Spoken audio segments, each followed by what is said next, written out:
BNR gold and diamonds తరుగు తక్కువ బంగారం ఎక్కువ ఇప్పుడు మన వైజాగ్లో.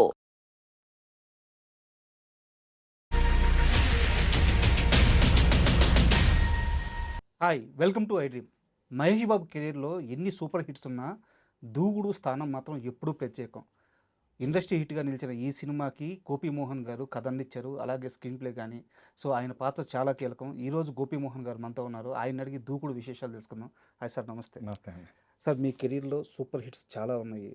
సో అంటే సక్సెస్ఫుల్ మూవీస్కి రచయితగా మీరు కేర్ ఆఫ్ అడ్రస్. అయితే అన్నిట్లో కల్లా దూకుడు చాలా స్పెషల్ మూవీ. అప్పట్లో ఇండస్ట్రీ రికార్డ్ ఈ మూవీ.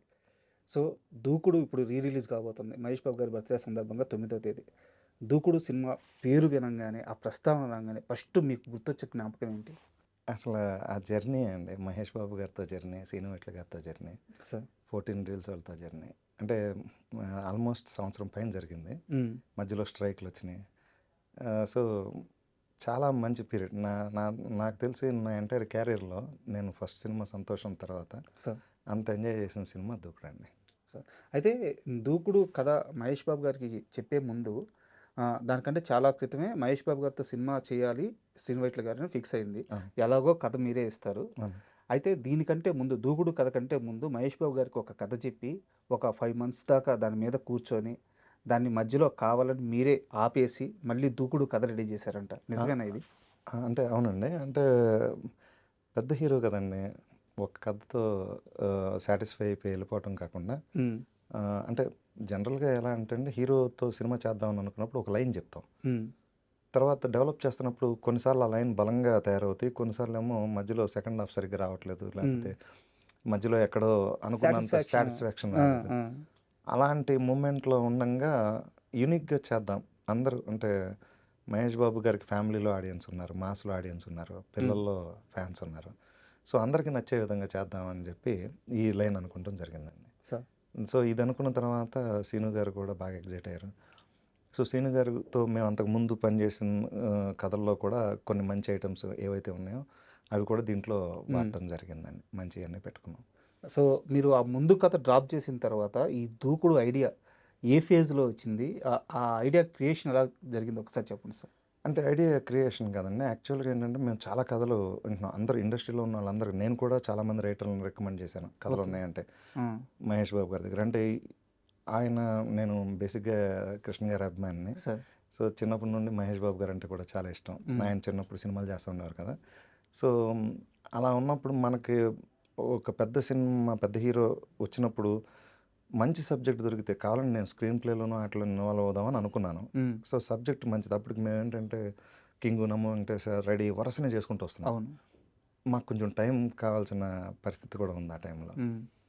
సో అందుకని మేము 14 రీల్స్ ఒకళ్ళని కాదు, మీరు చేయండి, అందరూ సబ్జెక్టులు కూడా విన్నాం, మీరు ఎవరు దాన్ని విన్నా కూడా తీసుకురండి అని అన్నారు. ఓకే, మీరు కాకుండా బయట నుంచి కూడా కథలు వినిపించారు చాలా. అందరూ ఆల్మోస్ట్ ఈరోజు ఇండస్ట్రీలో డైరెక్టర్లు అయిన వాళ్ళందరూ కూడా ఆ టైంలో వచ్చి 14 రీల్స్లో కథలు చెప్పారు. ఓకే, అంటే కొన్ని సినిమాల కింద కూడా వచ్చిన తర్వాత.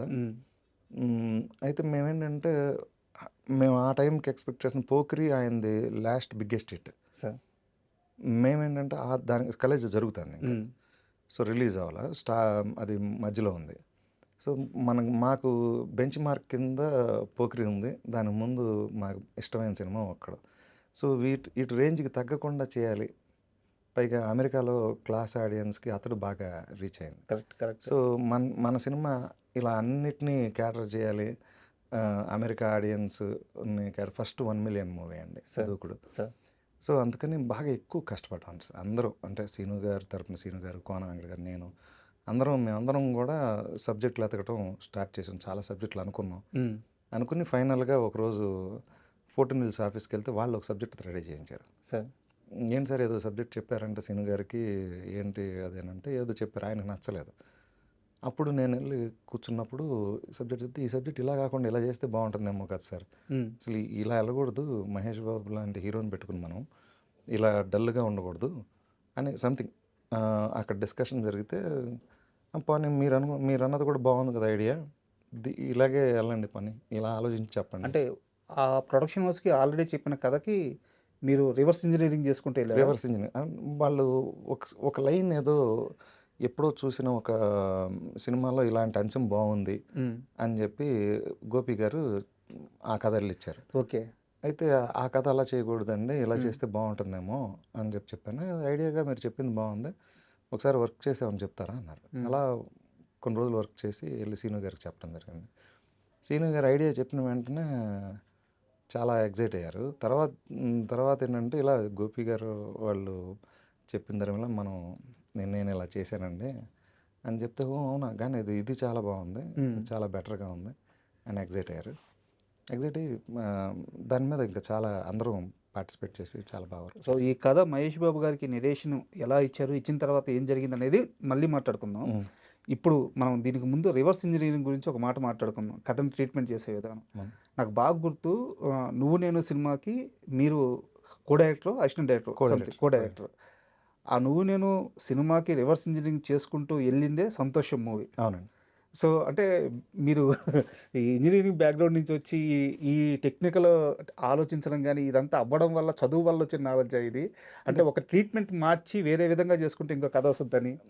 అంటే ఇప్పుడు నేను సినిమా ఇండస్ట్రీకి రాకముందు ఈ సినిమాల గురించే స్టడీ చేస్తూ ఉండేవాళ్ళం. అంటే రకరకాల ఇంటర్నేషనల్ ఫిలిమ్స్ చూస్తూ, అలాగే ఒకే కథాంశాన్ని రకరకాల పీపుల్ ఎలా చెప్పారు అనేదాన్ని అలా అలా స్టడీ చేయటం వల్ల, పైగా స్క్రీన్ ప్లే బుక్స్ కూడా నేను విపరీతంగా చదివాను సార్. అప్పుడు బ్రిటిష్ లైబ్రరీలోకి అట్లకి. సో అలా కొంచెం ఈ కథని ఇలా చెప్తే ఎలా ఉంటుంది అనేది. ఇప్పుడు యాక్చువల్గా చెప్పాలంటే మేము చేసిన అన్ని సినిమాలు కూడా ఇలా సినిమాలు చూస్తున్నప్పుడు ఈ కథను ఇంకోలాగా చెప్తే ఎలా ఉంటుంది, ఈ ఐడియాని ఇంకోలాగా చెప్తే ఎలా ఉంటుంది అన్న అలా పుట్టిన కథలే కొన్ని ఉన్నాయండి. బో. సో ఇప్పుడు మీరు గమనిస్తే రెడీ కానీ ఇవన్నీ మాయాబజారు, గుండమ్మ కథ, వాటి స్క్రీన్ ప్లే ఏదైతే ఉంటుందో దాన్ని దృష్టిలో పెట్టుకుని చేసినవి. సార్. సో నాకు టెక్స్ట్ బుక్స్ లాగా మన ఓల్డ్ మూవీస్ ఉండేయండి అప్పట్లో. సో అయితే మీకు నేను ముందుగా యాక్చువల్గా ఇంటర్వ్యూ స్టార్టింగ్ ముందే చెప్దాం అనుకున్నాను, ఇప్పుడు చెప్తున్నాను. ముందుగా మీకు సారీ, ఎందుకంటే మీకు దూకుడు రిలీజ్ అని పిలిచాం కానీ నాకు మీతో చాలా కాలంగా ఒక ఇంటర్వ్యూ చేయాలని కోరిక. సో మిగతా అంశాలు కూడా నేను ఇంటర్వ్యూలో ప్రస్తావిస్తాను, Please. మీ కెరీర్కి సంబంధించింది. మీరు అన్నారు గుండమ్మ కథ కానీ మిస్సమ్మ కానీ మిస్సమ్మ, మాయాబజార్. కొన్ని ప్రస్తావించారు. అయితే నా దగ్గర ఒక ఇన్ఫర్మేషన్ ఉంది. సో మీరు మనస్ఫూర్తిగా నిజం చెప్పాలి ఈ విషయంలో. చెప్పండి. ఈ 2 సినిమాల ఇన్స్పిరేషను, స్ఫూర్తితో సంథింగ్ ఏదైనా సరే వాటి సోల్ నుంచి గోపీమోహన్ ఒక కథ రాసుకున్నాడు. Multi starrer movie. చిరంజీవి గారు, నాగార్జున గారు, వెంకటేష్ గారు. కథ అద్భుతంగా వచ్చింది. ఇండివిజువల్గా ప్రతి హీరోకి నచ్చింది. బట్ ఎందుకో ఆ సినిమా ఆ ప్రాజెక్టు సినిమాగా మారలేదు. బట్ గోపీమోహన్ చాలా సంవత్సరాలు తీవ్రమైన ప్రయత్నం చేశారు ముగ్గురిని ఒప్పించడానికి అని నాకు తెలిసింది.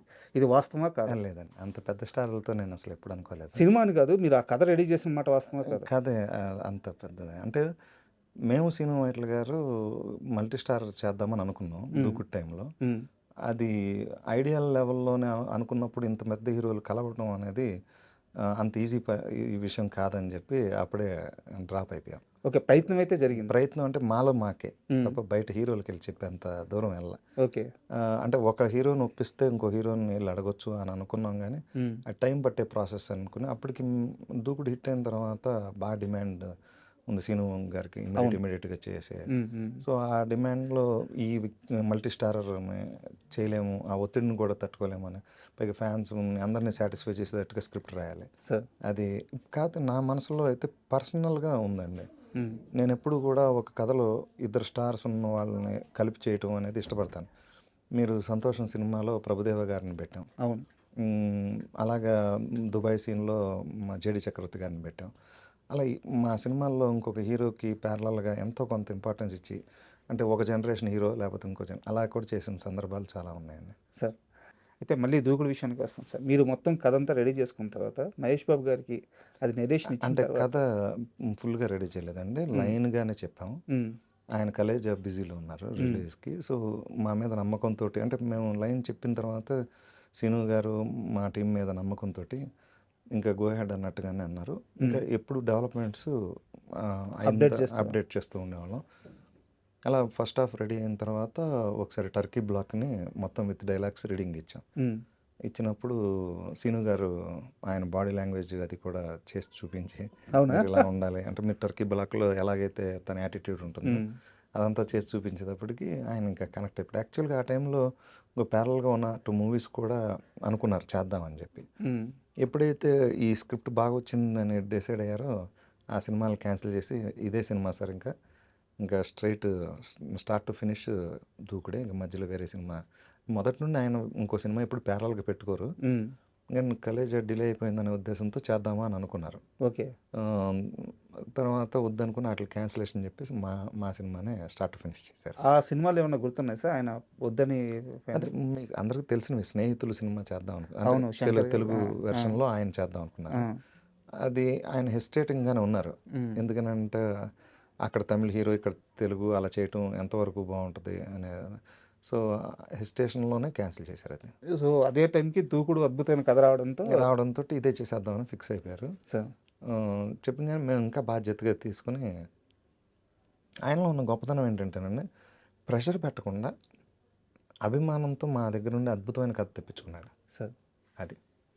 అంటే ఎంకరేజ్ చేస్తూ మ్మ్. ప్రతిదీ బాగుందంటూ, అంటే సీను గారికి కూడా డైరెక్టర్గా రెగ్యులర్గా ఏం చెప్పినా కానీ చాలా బాగుంది సార్, చాలా బాగుంది, చాలా బాగా చేశారు అని ఎంకరేజ్ చేస్తే ఆ మోటివేషన్ తోటి అందరం బాబుకి ఈ సీన్ నచ్చింది, బాబుకి ఎపిసోడ్ నచ్చింది, ఈ క్యారెక్టర్ నచ్చింది, ఒక హై వస్తుంది కదా. హై వస్తుంది. దాంతో మేము అంటే రెగ్యులర్గా ఇంకా దాని మీదే శ్రమపడి బాగా చేసాం సార్. ఇప్పుడు వరకు. ఫ్రాంక్గా చెప్పాలంటే ఇండస్ట్రీకి వచ్చిన దగ్గర నుండి నేను ఎంజాయ్ చేసిన సినిమా దూకుడు, సూపర్. అంటే రైటింగ్ సైడ్. సార్ అయితే ఇస్తాంబుల్ ఫస్ట్ షెడ్యూల్ అక్కడ జరిగింది.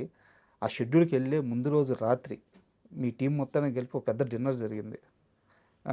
మీకు గుర్తుందా అది? అంటే ఒకటి కాదండి, ఆ సినిమానే ఆ సినిమా వర్క్కి వర్క్, అలాగే రిక్రియేషన్ లాగా అనుకోండి, లేకపోతే ఒక ఫ్యామిలీ అట్మాస్ఫియర్ లాగా అందరం ఆల్మోస్ట్ టర్కీ బ్లాక్ వెళ్ళే ముందు, తర్వాత స్విట్జర్లాండ్ అయితే నేను కూడా వెళ్ళాను, తర్వాత దుబాయ్ వెళ్ళాను, వాళ్ళతో పాటు గుజరాత్ షూటింగ్కి అవుట్డోర్కి వెళ్ళాను. సో అక్కడంతా కూడా అసలు ఏదో షూటింగ్ అసలు పిక్నిక్ టైప్లోనే ఉండేది. డే అంతా షూటింగ్ అట్మాస్ఫియర్లో మేము కంపెనీగా ఉంటూ ఉండేవాళ్ళం. సీను గారికి, మా బాబు గారికి, వీళ్ళందరూ. కానీ ఎప్పుడు జోకులు సరదాగా ఉండే. మళ్ళీ ఈవినింగ్ అయిపోగానే అందరం కూర్చొని కథ మీద అసలు వర్రీ లేదు, కథ అద్భుతంగా వచ్చేసింది, ఇది బ్లాక్ బస్టర్ అని డే 1 నుండి అందరం ఇక ఒకే క్లారిటీ. అసలు సినిమా రిలీజ్ వరకు ఈవెన్ ప్రొడ్యూసర్స్ కానీ మాకు కానీ ఎవరికి అసలు ఇంచు కూడా డౌట్ లేదు, ఇది బ్లాక్ బస్టర్ అంతే. అలా అదే టోన్లో ఉన్నామండి. అలాగే జరిగింది. అయితే దూకుల్లో హీరో క్యారెక్టరేషన్ చూసుకుంటే చాలా వేరియేషన్లు ఉంటాయి సార్. 3 రకాల వేరియేషన్స్ ఉంటాయి. సో ఇలాంటి ఒక ట్రీట్మెంట్ ఖచ్చితంగా ఉండాలని ఫిక్స్ అయ్యి ఆ క్యారెక్టర్ రాసుకున్నారా? దూకుడు ఒక ఫాదర్ అండ్ సన్ స్టోరీ అండి ఎసెన్షియల్గా మేము అనుకున్నప్పుడు. బట్ మహేష్ బాబు గారి ఇమేజ్కి, ఆ స్టార్డమ్కి సూట్ అయ్యేటట్టుగా కూడా అన్ని ప్యాడ్ చేద్దామని ముందు నుండి ఫిక్స్ అయ్యాం. సో అప్పటికేంటంటే పోకిర్లో పోలీస్ ఆఫీసర్ కదా ఓన్లీ లాస్ట్ ఎపిసోడ్లోనే రివీల్ అవుతారు. అవును. సో చాలా హై వచ్చిన పాయింట్ అది. మనం స్టార్ట్ టు ఫినిష్ ఎందుకు చేయకూడదు అనేది థాట్. సో ఈ కథకి పోలీస్ ఆఫీసర్ అయితే డైనమిజం కూడా వస్తుందని చెప్పి పోలీస్ ఆఫీసర్ క్యారెక్టర్ అనుకుంటూ జరిగింది. కథలో భాగంగా ఫాదర్ కోసం ఎమ్మెల్యే లాగా డ్రామా ఆడాల్సిన అదొకటి వచ్చింది. రెండోదేమో ఫాదర్ చేత రివెంజ్ తెచ్చుకునే ఆ ప్రాసెస్లో బెల్లారి బాబు లాగా చేయాల్సిన అది వచ్చింది. అలాగే ఎంఎస్ నారాయణ ఆయన్ని కన్విన్స్ చేయడం కోసం డైరెక్టర్. సో 4-5 షేడ్స్ దాంట్లో ఉంటాయి ఆయన చేసేది. ఆయన బిలీవ్ చేశారంటే ఒక సినిమాలో ఇన్ని వేరియేషన్స్ ఉంటున్నాయి, అది సరిగ్గా బ్లెండ్ అవుద్ది అని చెప్పి మీరు చెప్పినప్పుడు ఆయన బిలీవ్ చేశారా? యాక్చువల్గా చెప్పాలంటేనండి, టీం మీద చాలా కాన్ఫిడెన్స్, లైన్ కనెక్ట్ అయిపోద్ది, 100% చూస్తారు, వీళ్ళ స్టైల్ ఆఫ్ ట్రీట్మెంట్ ఏదో చేస్తున్నారు వీళ్ళు రకరకాలుగా అనేది మనసులో ఆయనకి ఉండేది. వీళ్ళ స్టైల్ అంటే మా రెడీ కానీ, అప్పుడు కింగ్ కానీ నెంబర్ ఆఫ్ ట్రాక్స్ ఉంటాయి కదా. అవునవును, ఆల్రెడీ అప్పటికే మంచి సక్సెస్ ఇచ్చిన. సో వెంకీ ఆయన దుబాయ్ సీన్ ఉన్నాను కాబట్టి వీళ్ళ స్టైల్ ఏదో అనుకుంటా ఒక కథ అనుకున్న తర్వాత దీన్ని ఎంటర్టైన్మెంట్తో బ్లెండ్ చేస్తారు అనే టోన్లో ఆయన కూడా ఎంజాయ్ చేస్తూ చేశారండి ప్రతిదీ. ఈవెన్ మీరు సినిమా చూస్తే ఆయనది బ్రహ్మానందం గారి ట్రాక్స్ కానీ, ఆయనది మళ్ళీ ఇస్తాడని, లేకపోతే సెకండ్ హాఫ్లో ఎంఎస్ నారాయణ గారితో కానీ అసలు ఎంత లైవ్లీగా ఉంటాయి. అంటే ఆయన ఇంతకుముందు ఎప్పుడు చేయని స్టైల్లో ఉంటుంది. అది యాక్చువల్గా పోకిర్లో ఒక డిఫరెంట్ స్టైలు, కలేజాకి వచ్చేలేక ఆయన కాస్త ఓపెన్ అయ్యాడు యాజ్ ఏ ఆర్టిస్ట్. ఓపెన్ అయినా అక్కడ ఏంటంటే చిన్న లైన్ ఉంటుంది, ఆ లైన్ దాటలేదు. ఎప్పుడైతే దూకుడుకొచ్చేసిందో ఆ పంచ్ ఉంటది, ఆ పవర్ ఉంటది, ఆ క్యారెక్టరైజేషన్‌లో అవును. మహేష్ బాబు గారు యాజ్ ఎ యాక్టర్‌గా పూర్తిగా ఓపెన్ అయిన సినిమా అది. ఓపెన్ అయింది సినిమా. అంతేనండి. మీరు 'టర్కీ బ్లాక్‌లో' కూడా వెన్నెల కిషోర్‌తోను, సమంతతో అవును. ఆయన సీన్‌లన్నీ గూడా అంటే అది ఇంకొక యాటిట్యూడ్‌లో ఉంటాయి. ఆ ఎంటర్‌టైన్‌మెంట్. హ్మ్. ఒకే సినిమాలో ఆయన క్యారెక్టర్ వేరియేషన్స్ చాలా ఎళ్తా ఉంటాయండి. మీరు గమనిస్తే కాన్ఫిడెంట్‌గా ఉంటాడు. యెస్. ఫస్ట్ బ్లాక్ అంతా యాటిట్యూడ్ ఉంటుంది. లవ్ బ్లాక్‌లో చిన్న ఇగో ఉన్న ఫీలింగ్ ఉంటుంది. ఈ దీంతో మళ్ళీ 'వెన్నెల కిషోర్‌తోనేమో ఒక టైప్ ఆఫ్ చిన్న ఫ్రెండ్‌షిప్ డామినేషన్ లాగా మాట్లాడేది. చిన్న సెటైర్ ఉంటది దాంట్లో. హ్మ్. సో, అలాగా చాలా షేడ్స్ ఉన్నాయి సో, దాంట్లో. అంటే ఒక సినిమాలో అన్నీ మళ్ళీ ఎమ్మెల్యేగా ట్రాన్స్‌ఫర్మ్ అయినప్పుడు ఆ యాటిట్యూడ్‌లో అది వేరే ఉంటుంది. తెలంగాణ దీంట్లో ఉండటం. అది మళ్ళీ బ్రహ్మానందం పాయింట్ ఆఫ్ వ్యూలో వాళ్ళంతా ప్లే చేస్తా ఉంటారు అవును. కాబట్టి. సో, అదొక యాటిట్యూడ్‌లో ఉండటం. సో, అది లక్కీగా అలా కుదిరింది. అంటే మేము మహేష్ బాబు గారిని ఎలా చూడాలి అని అభిమానులుగా అనుకున్నామో, అదన్నీ సినిమాలో పెట్టడం జరిగిందండి. ఈ తెలంగాణ యాస పెడుతున్నాం అని చెప్పినప్పుడు ఆయన ఎలా రిసీవ్ చేసుకున్నారు? బావుంటుందా? చిన్న యాడ్ ఉంటుందా? అనేది ఒక చిన్న డౌట్ ఉంటది కదండీ! ఆ! బట్ ఏంటంటే 'పోకిరి' దగ్గర నుండి ఆయన కొంచెం ఓపెన్ అయ్యి చేస్తూ మొదలెట్టారు. హ్మ్. మీరు గమనిస్తే ఆయన స్లాంగ్ గాని, అవును. ఇప్పుడు ఆ అలాగా ఏమో డైరెక్టర్‌కి ఒక విజన్ ఉంది. ఆయన చేయించుకుంటాడు కదా! అని. హ్మ్. సో, 'సీను' గారు గతంలో 'డీలో' శ్రీహరి గారితోటి, 'కింగ్‌లో' నాగార్జున బుట్టు సీన్ క్యారెక్టర్ ఇలా తెలంగాణ టైప్ క్యారెక్టర్‌లు అవును. కొన్ని చేశారనమాట. సో, ఆ ఎక్స్‌పీరియన్స్ ఉండటం వల్ల ఇక్కడ కూడా ఆహ్, అంటే ముందు అసలు ఫస్ట్ మహేష్ బాబు గారితో ఫస్ట్ చేద్దాం అనుకున్నప్పుడు తెలంగాణ బ్యాక్‌డ్రాప్ కథ అండి. ఓకే. పూర్తిగా. పూర్తిగా. ఆ! అది వాళ్ళ ఫాదర్ చనిపోతే ఒక పెద్ద మంచి లీడరు చచ్చిపోతే ఆయన అమెరికా నుండి రావటం హ్మ్. ఇలాంటి కథ అనమాట. ఎక్కడో సెకండ్ హాఫ్ మాకు సరిగ్గా ఇదవ్వల. హ్మ్. అందుకని దాన్ని ఒక లెవెల్ దాటికి ఎంటర్‌టైనింగ్‌గా చేసాం. అప్పుడు దాంట్లో శ్రీహరి గారు కూడా అనుకున్నాం ఓకే. క్యారెక్టర్. తర్వాత అది సెట్ అవ్వట్లేదని చెప్పి ఈ కథకొచ్చాం. బట్ దాంట్లో ఉన్న 1, 2 తెలంగాణ ఆహ్, ఇవి వాడాం. మేమప్పుడు వర్క్ చేసిన దాన్ని. సో, అయితే దూకుడు విషయానికొస్తే ఆహ్, ఈ శంకరన్న క్యారెక్టర్ 'ప్రకాష్ రాజ్' గారి క్యారెక్టరు అది మన హైదరాబాద్‌లో ఖైరతాబాద్‌లోని పీజేఆర్ గారి 'జనార్దన్ రెడ్డి' గారి క్యారెక్టర్ రెఫరెన్స్ తీసుకొని క్రియేట్ చేశారని అవునండి. హ్మ్. అంటే ఆయన స్టోరీ కాదు. ఆ!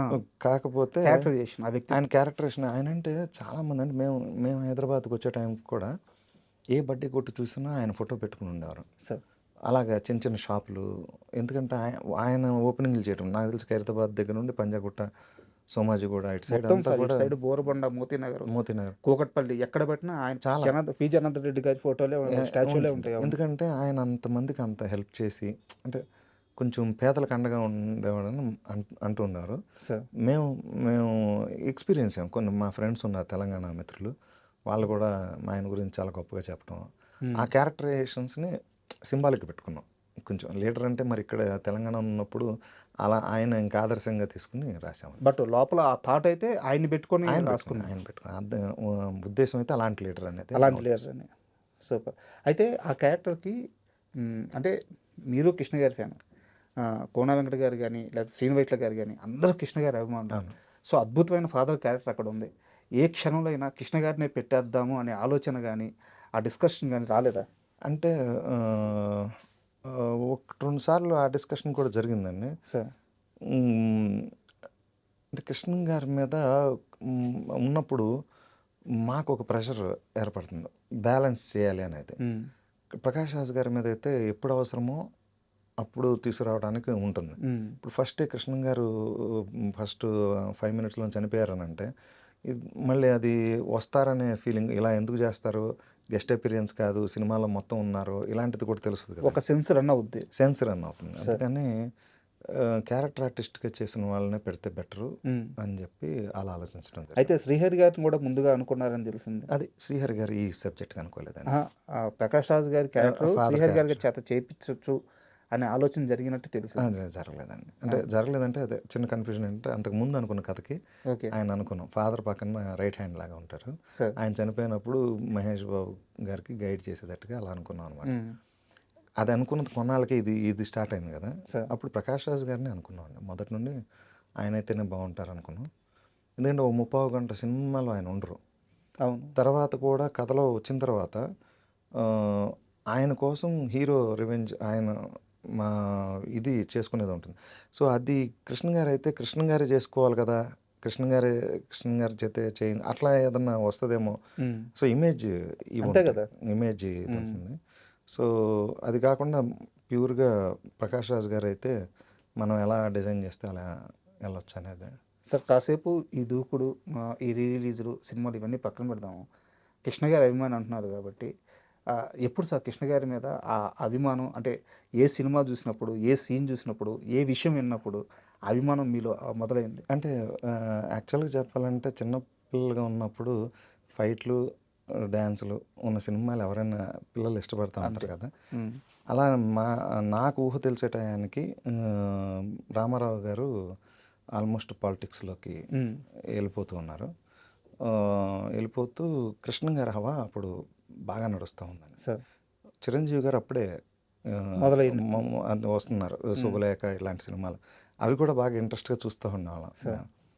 చూస్తూ ఉండేవాళ్ళం గానీ కృష్ణ గారిదంటే నెలకొక సినిమా వస్తూ ఉండేది. సో, అన్ని సినిమాల్లో ఫైట్‌లుండేయి. ఆయన సూపర్ ఫాస్ట్. సో, నాకసల లేడీసు సినిమాలంటే అయి ఇష్టం ఉండేది కాదు. అసలు ఈ నాగేశ్వరరావు గారియి హ్మ్. అవంటే కథా చిత్రాలు కదా! అవును. నాకు ఫైట్‌లు లేకపోతే అసలు సినిమాకెళ్ళేవాడిని కూడా కాదు. సార్. అలా కృష్ణ గారి సినిమాలు నెలకొకటి వస్తూ ఉండేది. హ్మ్. ఎళ్లి చూస్తా బాగా ఎంజాయ్ చేస్తూ ఉండేవాళ్ళం. నా ఊహ తెలియని టైంలో. అప్పుడు కాకపోతే అలా కాకుండా కృష్ణ గారు పేపర్‌లో ఎప్పుడు విరాళాలు ఇచ్చే దగ్గర ఆయనదే ఎక్కువ నంబర్ ఉంటూ ఉండేది. హ్మ్.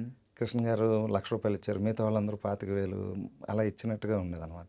ఉంటే ఈయన ఇంత గొప్ప క్యారెక్టర్ అంటే యాక్చువల్‌గా చెప్పాలంటే నేను నటుడిగా కంటే కూడా ఆయన వ్యక్తిత్వానికి ఎక్కువ ఫ్యాన్నండి. సార్. సో, అప్పట్లో మా ఇంటి పక్కన కృష్ణ ఫ్యాన్స్ ఉండేవాళ్ళు. ఆళ్ళెంతసేపు కృష్ణ గారు అలా చేశారు, కృష్ణ గారు ఇలా చేశారు, హ్మ్. అంటే కృష్ణ గారి గొప్పతనం గురించి, కృష్ణ గారు ఎన్ని సాహసాలు చేశారు, కృష్ణ గారు ఫస్ట్ స్కోప్‌లో సినిమా చేశారు, అల్లూరి సీతారామరాజు ఆయనే చేశారు. అప్పుడు ఇంకా అంటే నా ఊహ తెలిసే టయానికి అల్లూరి సీతారామరాజు రిలీజ్ అయిపోయి, ఇప్పుడు ఎలాగైనా అల్లూరి సీతారామరాజు మళ్ళీ రిలీజ్ అయితే చూడాలి. అది నా టార్గెట్. ఓకే. అలాగా ఎప్పుడో రీ రిలీజ్‌లో ఇప్పుడు మనకు 'దూకుడు' హ్మ్. ఎలాగవుతుందో, అలా అప్పట్లో అల్లూరి సీతారామరాజు రీ రిలీజ్ విజయవాడలో జరిగితే ఫస్ట్ డే నేను హౌస్‌ఫుల్ అప్పుడు. ఎళ్తే ఆ సినిమా చూసిన తర్వాత ఇంకా నేను హి ఈజ్ మై ఫ్యాన్. అంటే నేను నేను అది హి ఈజ్ మై ఫ్యాన్ కాదు. నేను ఆయనకి ఇంకా హ్మ్. అభిమానిగా ఉండాలి అని ఫిక్స్ అయిపోయాను. ఒక కనెక్షన్ కనెక్షన్ వచ్చేసింది. పూర్తి స్థాయిలో. హ్మ్. సో, 'దూకుడు' ముందు ఎప్పుడన్నా కలిసారా సార్ కృష్ణ గారిని మీరు? నేను ఫస్ట్ 'వంశీ' సినిమాకి సినిమాకి మీరు అసిస్టెంట్ డైరెక్టర్‌గా అవును. పనిచేశాను. ఆ! ఫస్ట్ క్లాప్ ఆయన మీదే కొట్టింది. అబ్బా! ఇంక అంతకంటే సో, అదృష్టం ఏముంది. ఇండస్ట్రీకి వచ్చినప్పుడు ఒక అభిప్రాయం ఏంటంటే ఎప్పటికైనా కృష్ణ గారిని కలవాలి. హ్మ్. ఆయనతో సినిమా చేయాలి. అది వచ్చిన 1 ఆర్ 2 ఇయర్స్‌కే వంశీ సినిమాతో హ్మ్. చెప్పారా ఇంత అభిమానం ఉంది సార్ మీ మీద నాకు? చెప్పాను. కాకపోతే అప్పటికేంటంటే ఎవరు కలిసినా అభిమానే అంటారు కదా సార్. వాళ్ళకి సో, అలవాటైపోయింది. గానీ మేమందరం అంటే మా టీమ్ అంతా కూడా అభిమానులం. దూకుడు టీమ్ అంతా కూడా హ్మ్. అనిల్ సుంకర్ గారు, అవును. నేను, సీను వైట్ల గారు మేమందరం ఇది కృష్ణ గారి అభిమానులని ఆయనకి బాగా తెలుసు. సార్. అయితే ఈ సినిమాకి ముందుగా అందరూ అనుకుంది 'దేవిశ్రీ ప్రసాద్‌ని' మ్యూజిక్ డైరెక్టర్‌గా అనుకున్నారు 'దూకుడుకి'. అవును. అయితే ఒక కొత్త కుర్రాడు దానికంటే ముందే అంటే ప్రాజెక్టు ఫైనల్ కాకముందే వచ్చిపోతూ శ్రీనువైట్ల గారిని, టీమ్‌ని కలుస్తా పోతూ వస్తూ ఉన్నాడు. సో, ఫైనల్‌గా 'దేవిశ్రీ ప్రసాద్' గారు కాకుండా ఆ కొత్త కుర్రాడికి ఛాన్స్ ఇచ్చారు. ఆ కొత్త కుర్రాడు ఎవరు? ఆ డిసిషన్ ఎలా జరిగింది? మీ నోటితో చెప్పండి. అంటే యాక్చువల్‌గా తమన్ను ఆహ్, నాకు నల్లమల బుజ్జి గారి దగ్గర అలా పరిచయం. హ్మ్. అదే వెంకటేష్ బాబు సినిమాకి ఏదో చేద్దామని అనుకున్నారు కొన్నాళ్ళ క్రితం. హ్మ్. అప్పుడు అదేదో అవకాశం రాకపోతే నేను ఆయనతో టచ్‌లో ఉంటూ ఉండేవాడిని తమన్‌తో. టచ్‌తో నాదేదో సినిమా డైరెక్షన్ దానికోసం మంచి మ్యూజిక్ డైరెక్టర్ పెట్టుకుందామని అప్పుడు తమనే మ్యూజిక్ అని అనుకుంటూ ఉండేవాడిని. మీ సినిమాకి. మా సినిమాకి. హ్మ్. అయితే అనుకోకుండా మాది రెడీలు ఇవన్నీ సూపర్ డూపర్ హిట్లు అయ్యి రైటర్‌గా అవకాశాలు ఎక్కువ రావటం మొదలైంది. హ్మ్. సరే ఏదో 2 పడవల మీద కాలు పెట్టి ఎళ్ళకుండా ఒకటి ఫోకస్‌గా వెళ్దామని చెప్పి రైటింగ్ సైడ్ ఉన్నాను. ఆ టైంలో నేను సీను వైట్ల గారిని పరిచయం చేశాననమాట ఒకసారి. మద్రాసు చెన్నై ఎళ్ళినప్పుడు ఫోన్ చేస్తే ఒకసారి సీను గారిని కలవాలి, కల్పిస్తారా అనంటే అలా నేను కల్పించడం జరిగింది. హ్మ్. అప్పుడు తనేదో ఒక ఆల్బమ్ చేశాడు తమిళ్ ఆల్బమ్. ఆ ఆల్బమ్ వినిపించాడు. దాంట్లో సమంత హీరోయిన్. ఓకే. సో, ఆల్బమ్‌లో. ఆ సినిమా ఏదో అథర్వం ఆస్కార్ ఫిల్మ్స్ వాళ్ళు ఎవరో చేసింది. ఓకే. ఫస్ట్ సినిమా చిన్న వీళ్ళతో అప్పుడు ఫస్ట్ ఫిల్మ్ సమంత. ఓకే. చేస్తే ఆ సినిమా మ్యూజిక్ చాలా బావుంటుంది. అది విని సీను గారు బావుంది. డెఫినిట్‌గా కమింగ్ మూవీస్లో ఏదో ఒక దాంట్లో నేను చెప్తానన్నారు. కానీ 1 or 2 మూవీస్ కుదరలా.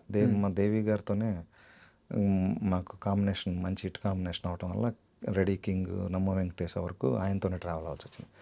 తర్వాత ఆయన కంటిన్యూస్గా డెడికేటెడ్గా ఈ సినిమాకి మ్యూజిక్కి 1 year ఉంటే 1 year మాతో ట్రావెల్ అయ్యే వాళ్ళు ఉంటే బాగుంటుంది అనేది మేము అనుకున్నాం. ఇందులో ఫస్ట్ టైం బాబుతో అసలు ఫుల్ లెంత్ ఆల్బమ్ ఇవ్వాలి. మేము అది సీను గారు మొదటి నుండి ఫిక్స్ అయ్యి ఉన్నారనమాట. ఇదైతే ఫ్రెష్ సౌండింగ్ కావాలి, కొత్తగా ఉండాలి అని. అలా ఒకసారి తమన్కి 2 సిచ్యువేషన్లు ఇచ్చి నువ్వు తీసుకురా, జెన్యున్గా బాగుంటే నేను మహేష్ బాబు గారి దగ్గరికి వెళ్ళి నిన్ను రికమెండ్ చేస్తాను. సో 2 సిచ్యువేషన్లు, ఈ దూకుడు సాంగ్ ఒకటి, గురువారం మార్చి ఒకటి, 2 బ్లాక్ బస్టర్లు. అసలు ఆయన చాలా బాగా చేసుకుని వచ్చాడు. సీను గారు విన్న వెంటనే ఎగ్జైట్ అయ్యి అప్పటికప్పుడే నాకు ఫోన్ చేసి ఒకసారి అర్జెంటుగా రాకపోయినా నాకు వినిపించారు. సార్ అదిరిపోయినాయి సార్, మనం అనుకున్న దానికి ఇంట్రొడక్షన్ పడితే అది సౌండింగ్ చాలా ఫ్రెష్గా ఉంది.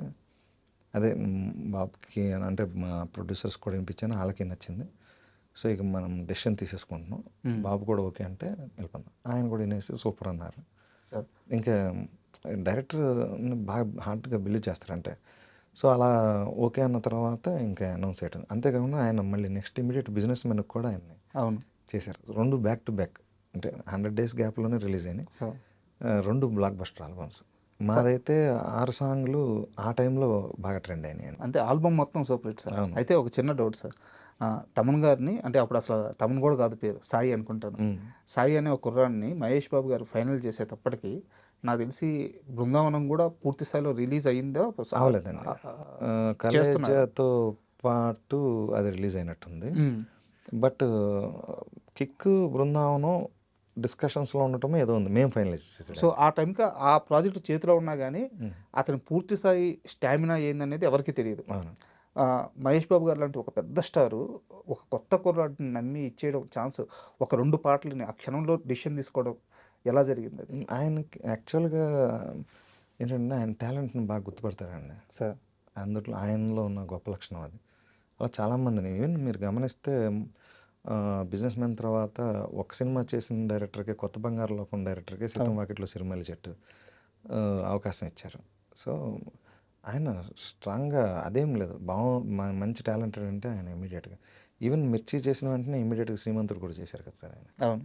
సో జనరల్గా అప్పటికి ఏంటంటే హీరోలు అందరూ 5-6 సినిమాలు చేస్తే కానీ, 5-6 సినిమాలు చేసి పెద్ద బ్లాక్ బస్టర్లు ఇస్తే కానీ అవకాశం ఇస్తూ ఉండేవారు కదా. కరెక్ట్.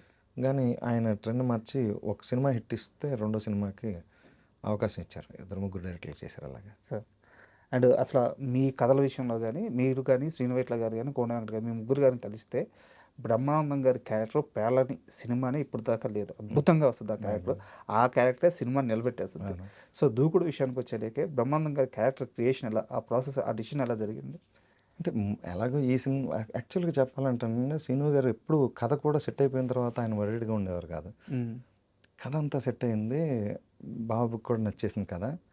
కానీ మన స్టైల్ ఇప్పుడు మనం రెడీలో ఒకలాగా చేసాం, కింగ్లో బ్రహ్మానందం క్యారెక్టర్ ఒకలాగా, ఇప్పుడు దీంట్లో ఏమన్నా వస్తుందా అంటే నేను ఏదో ఒకటి ఆలోచిస్తానులేండి సెకండ్ హాఫ్కి అని అంటుండాలి. తర్వాత ఆయన లేదు ఫస్ట్ హాఫ్లోనే ఏదన్నా ఒకటి థింక్ చేయండి అని చెప్పారు. మేము ఫస్ట్ హాఫ్ మొత్తం కథ చెప్పినప్పుడు ఏదన్నా ఒకటి అనుకుని రండి అంటే, నాకు హెల్ప్ఫుల్గా శ్రీధర్ సిపాన్ అని ఇంకో రైటర్ కూడా ఉన్నారు.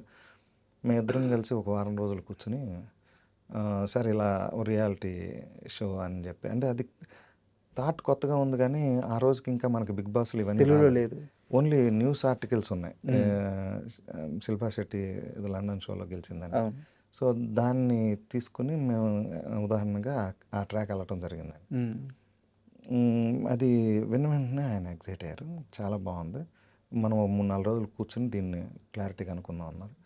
ఇక మొత్తం అల్లి చేసాం. తర్వాత మన కోన గారు కూడా వచ్చారు. ఇక అక్కడ మేమందరం కలిసి ఇంకా దాన్ని ఫుల్ లెంత్గా పద్మశ్రీ క్యారెక్టర్ చేయటం బాగా ఎంజాయ్ చేసాం ఆ క్యారెక్టర్ చేసినప్పుడు. సో అది తర్వాత సెకండ్ హాఫ్కి ఏంటంటే ఎంఎస్ గారితో, అసలు ఎంఎస్ నారాయణ గారు మా కథలో లేరు, ముందు కథ చెప్పినప్పుడు కూడా లేరు, ఫైనల్ చేసుకున్న క్యారెక్టరే లేదు. అయితే అలా ట్రావెల్ అవుతుండగా మధ్యలో స్ట్రైక్ వచ్చింది. స్ట్రైక్ వస్తే సరే ఆ టైంలో ఎక్కడో ఒకళ్ళని మీరు సెకండ్ హాఫ్‌లో భలే క్యారెక్టర్ దింపుతారండి. బ్రహ్మానందంది 'రెడీలో' భలే చేశారు. హ్మ్. ఇక్కడ 'దుబాయ్' సీన్‌లో 'సల్మాన్ రాజ్' క్యారెక్టర్ సెకండ్ హాఫ్‌లో హైలైట్ అయింది. అలా భలే గమ్మత్తుగా భలే ఏదో క్యారెక్టర్‌తో లేపి సినిమా డిప్ అవుతున్నప్పుడు మీరు ఇది చేస్తారు. అది ఇదనంటే మరి జనాలు కొంచెం ఏమైనా ఎక్స్‌పెక్ట్ చేస్తున్నారా ఇలాంటిదని. నేను ఫస్టు ఓకే. ఆయన కూడా ఏంటంటే 'ఎంఎస్' గారు మా సినిమాల్లో అంతకుముందు చేసిన 'దుబాయ్ సీన్' సినిమాలో 'సల్మాన్ రాజ్' క్యారెక్టర్ బా పేలింది. చిన్న అవును. క్యారెక్టర్ చేసిన 'రెడీలో' కూడా బా పేలింది. ఆయన సొంతంలో చాలా పేరొచ్చింది అవును. ఆయనకి. సో, ఏదన్నా చేద్దాం మంచి నటుడు అని అంటే అప్పుడు నేను ఈ ట్రాక్ ఆలోచించుకొని ఎళ్లి చెప్పడం జరిగింది. ఆయన ఎక్సైట్ అయ్యారు సీను గారు. ఎక్సైట్ అయ్యి సరే ముందు మనం కంప్లీట్‌గా ఎందుకంటే ఇప్పుడు ఇమ్మీడియేట్‌గా చెప్తే హ్మ్. అందరూ కొంచెం జర్క్‌గా ఫీల్ అవుతారు. మనం దీన్ని ప్రాపర్‌గా కథలో అల్లి హ్మ్. చెప్దామని. అసలు అందరూ కూర్చొని అల్లి అప్పుడు ఫైనల్‌గా మహేష్ బాబు గారికెళ్ళి చెప్పాం. ఆయన ఎంజాయ్ చేసాడు. సరే అయితే 'ఎంఎస్ నాయుడు' గారి క్యారెక్టర్‌తో ఒక స్టోరీలాగా అవును. చేస్తారు. స్టార్ హీరోలందరి సినిమాల నుంచి అవును. 'మగధీర' గాని, 'యమదొంగ' గాని హ్మ్. ఇవన్నీ తీసుకొని బాలకృష్ణ గారిది అవును. 'సింహ' 'సింహ' గాని గాని, ఇలా 'రోబో' సో, అది కొంచెం ఏమన్నా బూమ్‌రాంగ్ అవుద్దేమో ఫ్యాన్స్ ఫీల్ అవుతారేమో. అంటే 100% ఆ రిస్క్ ఉంటదండి. ఆ! వేరే మీరు హీరోలది ఎప్పుడు ఆలోచించారా ఆ సమయంలో? ఆలోచించాం. ఆ! గానీ అది మహేష్ బాబు గారు అలాంటి ఇమిటేషన్ చేస్తాం అలా చేస్తే ఇబ్బందవుతుంది గానీ, హ్మ్. ఒక కమెడియన్ చేస్తున్నప్పుడు ఇబ్బంది పడదు. పైగా మనం ఏం హర్ట్ చేయట్లేదండి. హ్మ్. అతను ఒక హీరో అవ్వాలనుకుంటూ వాళ్ళలాగా ఇమిటేట్ చేస్తూ చేశాడనేది మన సెన్స్ అక్కడ. జనాలు ఎంజాయ్ చేశారు. నార్మల్ ఆడియన్స్ అయితే విపరీతంగా ఎంజాయ్ చేశారు. కొంత ఫ్యాన్స్ హార్డ్‌కోర్ ఫ్యాన్స్ కొంత మా హీరో సినిమాలో వేరే వాళ్ళ ప్రస్తావన ఏంటి? హ్మ్. అది ఉంది. కొంచెం వచ్చింది గానీ ఎప్పుడు బ్లాక్ బస్టర్ ఇచ్చినప్పుడు ఏంటంటే అవన్నీ మర్చిపోతారండి. మర్చిపోయి మా హీరోకి పెద్ద హిట్ ఇచ్చారు. బ్లాక్ బస్టర్ ఇచ్చారు. ఎప్పుడో వెళ్ళిపోయేటప్పుడు ఆ చిన్నది వేరే హీరోల ప్రస్తావన లేకుండా ఉంటే బాగుండేదండి. సర్లే కానియండి హిట్ అయిపోయింది కదా! మీ స్టైలు అని చెప్పేసి అలా కానీ మీ మీద అంటే మీ మీద అంటే మీ ఒక్కరి మీదని గాదు. మీ కాంబినేషన్ మీద ఇది నేను విమర్శ అనను గానీ, ఈ ముద్ర అయితే ఉంది సార్. ఎందుకంటే 'కింగ్' సినిమాలో బ్రహ్మానందం గారి క్యారెక్టర్ డైరెక్టర్ 'చక్రి' గారిని రెఫరెన్స్‌తో చేశారని ఇక్కడ ఇక్కడ ఒకటుంది. ఒకటుందండి. మేము అది మీరు చెప్తుంది చక్రి గారు. మేము అసలు ఎప్పుడు ఎవరిని అలా టార్గెట్ చేయలేదు. అంటే మీకు ఒక సింపుల్ ఇది చెప్తానండి. ఒక పొలిటీషియన్ ఎగ్జాంపుల్‌గా తీసుకొని మనం ఒక క్యారెక్టర్ అల్లాలి. ఫేమస్ వాళ్ళు ఎవరు అనేది చూస్తాం. హ్మ్. అంతేగాని ఆ క్యారెక్టర్ ఆయన అనేది మేము బయోపిక్ లాగా చెప్పట్లేదు కదా! హ్మ్. ఆయన బాడీ లాంగ్వేజ్ ఎలా ఉంటుంది? లేకపోతే ఆళ్ళు ఎలాంటి డ్రెస్సింగ్‌లేస్తారు? అనేది కొంచెం పాపులర్‌గా ఉన్నవాళ్ళని చూసాం. అంటే పీపుల్ ఐడెంటిఫై చేసుకోవాలి కదండీ! హ్మ్. సో, అలాగా సినిమాల్లో గూడా మనం మ్యూజిక్ డైరెక్టర్ అన్నప్పుడు, మ్యూజిక్ డైరెక్టర్లందరూ ఎలాంటి డ్రెస్సింగ్ ఏస్తారు? అది కొంచెం ఆ ఆహ్, టిపికల్ డ్రెస్ సెన్స్ 'చక్రి' గారిదే గదా! చ ఆ షార్ట్స్ ఇప్పుడు ఎయడం. అంతకుముందు మేము ఎలా వెళ్దాం అనుకున్నామంటే, జనరల్‌గా మ్యూజిక్ డైరెక్టర్లు అంటే 'బప్పీ లహరి' టైప్ ఆఫ్ డ్రెస్సింగ్‌లేసేవారు. సార్ ఎందుకంటే ఎక్కువ నగలు, గోల్డ్. గిగలు, ఆ! గోల్డ్ ఆ! అలాంటి అంతకుముందు గతంలో 2, 3 సినిమాల్లో చూసాం. హ్మ్. సో, అలాగెందుకు 'బప్పీ లహరి' గారికి ఎందుకంటే ఆయన కొంచెం హార్డ్‌గా వేరేగా ఏస్తారు కాబట్టి మ్యూజిక్ డైరెక్టర్‌గా ఇంకేమున్నాయి గెటప్స్ అని చెప్పి చూసాం. హ్మ్. అంటే మా సినిమానే చేశారు 'చక్రి' గారు కూడా. తర్వాత కాలంలో చేశారు. అవును. ముందు చేశారు 'డీలో'. హ్మ్. ఆ! 'డీకి' ఆ! ఆయనే కదా అవును. మ్యూజిక్. హ్మ్. తర్వాత 'దేనికైనా రెడీకి' కూడా ఆయనే అవును. మ్యూజిక్. ఆయన అసలు చాలా మంచి మనిషి. మేము ఆయన్ని సెటైర్ ఏద్దాము అలాంటిదేం లేదు. కాకపోతే ఏంటంటే ఆ సినిమాలో ఫ్యాన్స్ అనే ఇది ఉంది కదండీ! అప్పటికే మ్యూజిక్ డైరెక్టర్‌కి ఫ్యాన్స్ స్టార్ట్ అవుతున్నారు. హ్మ్. సి ఆహ్, దాంట్లో ఏంటంటే 'చక్రి' గారి ప్రతి సినిమాకి మీరెళ్తే థియేటర్ దగ్గర ఎప్పుడూ ఒక ఫ్యాన్స్ ఆళ్ళు ట్రూ ఫ్యాన్స్ అండి. సార్. అంటే 'చక్రి' గారి మ్యూజిక్ ఇష్టంగా ఉండే వచ్చేవారు. హ్మ్. అంటే ఇప్పుడు మ్యూజిక్ డైరెక్టర్‌లకి ఫ్యాన్స్ ఉంటారు అనే ఒక ఐడియా అంతే. ఆయన్ని విమర్శించడం కాదు. సార్. సో, హ్మ్, అలాంటివి ఏంటంటే గబుక్కున గెటప్పు ఇలా ఫ్యాన్స్ ఉన్నారనేటప్పటికి అలా 'చక్రి' గారనేసారు. దానికి వేరే రకంగా చెప్పాలంటే మాకు ఇన్స్‌పిరేషన్‌లున్నాయి. హ్మ్. సినిమా ఇండస్ట్రీలో రకరకాల మ్యూజిక్ డైరెక్టర్లు వాళ్ళు చేసిన థింగ్సే ఎగ్జాంపుల్స్ కింద బట్ తీసుకున్నాం. వేరే వాళ్ళు. వేరే వాళ్ళు. ఆ! సో, అనుకోకుండా అది అలాగా కొంతమంది ఆ గెటప్ వల్ల ఎందుకో అలా అన్నారు గానీ, 'చక్రి' గారి మీద అస్సలు జీరో అండి. పాపం ఆయనకి కూడా తెలుసు. సీను గారంటే చాలా ఇష్టం. మేమందరం అంటే కూడా చాలా గౌరవం. సార్. ఆ తర్వాత కూడా ఎప్పుడు ఫంక్షన్ జరిగినా కూడా మేము ఎప్పుడు ఒకసారి పొరపాటున కూడా ఆయన అడగల. ఆయన ఏంటి అడగలేదు. ఏంటి ఇలా నా మీద వేసారు ఏంటని కూడా అడగలేదు. బట్ అప్పట్లో అంటే పాత ఆర్టికల్స్ నేను అప్పటికి లేను. ఆ, కానీ వాళ్ళ ఫ్యాన్స్ అని చెప్పి కొంతమంది ఫోన్లు అయితే చేశారండి. ఉమ్, చేసి కోన వెంకట గారిని నన్ను ఉమ్, అడిగారు. ఉమ్, అడగటం అయితే ఏంటంటే మా చక్రి గారిని ఆలోచన మీ చక్రి గారు కాదండి అని చెప్పుకొని ఎక్కడో తర్వాత కొంచెం జాగ్రత్త పడటం మొదలెట్టామండి. ఎప్పుడైనా అలా సినిమాలకు సంబంధించి ఏదన్నా చేసేటప్పుడు ఉమ్, ఎవరు హట్ అవ్వకుండా చేయాలనేది మా ఉద్దేశం. ఇదే ఫోన్ కాల్స్ కృష్ణ గారి ఫ్యాన్స్ నుంచి కూడా మీకు వచ్చి రాలేదా నిజంగా? ఎప్పుడు రాలేదు, పాజిటివ్ కాల్స్ వచ్చినాయి. ఇది నేను అడిగేది దుబాయ్ సీన్ దుబాయ్ సీన్కి రాలేదు. రాలేదా?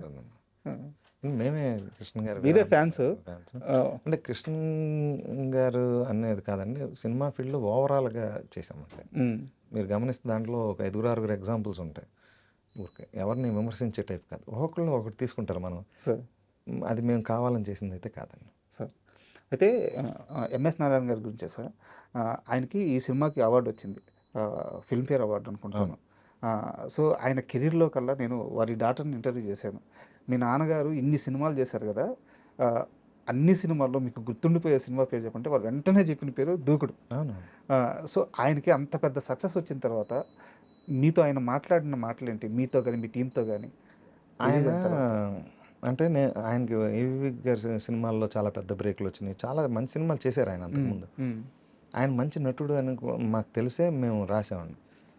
కానీ ఆయన బాగా అప్రిషియేట్ చేసింది ఏంటంటే దూకుడు టైంకి ఫైనాన్షియల్గా నేను సంపాదించిన దానికి దూకుడు తర్వాత నేను సంపాదించాను సంబంధం లేదమ్మా. ఒక్క సంవత్సరంలో నేను అంటే భాషలో కూడా చేశారు ఆయన, రివెంజ్ నాగేశ్వర క్యారెక్టర్.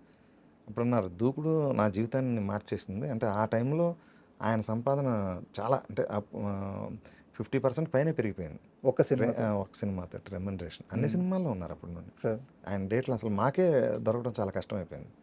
తర్వాత ఒక సినిమాకి ఆయన దృష్టిలో పెట్టుకుని మేము కథ క్యారెక్టర్ అంతా రాసి డేట్లు సెట్ అవ్వాలి. ఏ సినిమా సార్? తర్వాత ఏం చేసామంటే వేరే క్యారెక్టర్ సెట్ దేనికైనా రెడీలో. Okay okay. యాక్చువల్గా ఆయన ఆయన చేయాల్సిన క్యారెక్టరు బ్రహ్మానందం గారు చేశారు. తర్వాత ఇంకో క్యారెక్టర్ని ఎంఎస్ నారాయణ గారికి, అంటే తక్కువ డేస్ ఉన్న క్యారెక్టర్ని ఆయనకి పెట్టాం. అంత బిజీ అయిపోయారు అప్పుడు. సార్ దూకుడు రిలీజ్ తర్వాత ఫస్ట్ డే అంటే ఇండస్ట్రీలో ఒక టాక్ ఉంది, కృష్ణ గారు ఒక సినిమా రిజల్ట్ చెప్పారు అంటే దానికి ఇంకా తిరుగు ఉండదు. ఆయన సినిమా చూసి చెప్పిన తర్వాత ఆయన సినిమాలనే ఆయన పోయిందని మొహమాటం లేకుండా చెప్పేస్తారు ఒక్క షో చూడంగానే. సో దూకుడు చూసిన తర్వాత కృష్ణ గారు ఇచ్చిన ఫీడ్బ్యాక్ ఏంటి సార్? అసలు మామూలు ఫీడ్బ్యాక్ కాదండి. ఆయన ఇంకా ఇలాంటి సినిమా ఇప్పుడప్పుడే రాదనే టైప్లో చెప్పారు.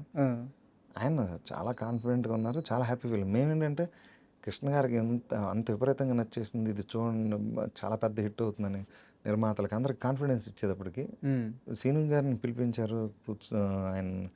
ఆయనతో చాలా అప్రిషియేట్ చేస్తూ చాలా బాగా చేశారు, అసలు మహేష్ బాబులో అన్ని డైమెన్షన్స్ చూపించారు అని చెప్పి చాలా హ్యాపీ ఫీల్. అది మా అందరికీ కృష్ణ గారు బాగా ఫీల్ అయ్యారు అనేది ఇంకా హ్యాపీ ఫీల్ అయ్యారు. అసలు మీరు ఫ్యానిజం నుంచి వచ్చిన వాళ్ళు కాబట్టి ఇంక అంతకంటే ఆనందం ఏముంటుంది? లేదు, నేను డెడికేటెడ్గా ఆ సినిమా కంటే ఇంకా వేరే ఏ సినిమా ఒప్పుకోలే రిలీజ్ అయ్యేంత వరకు.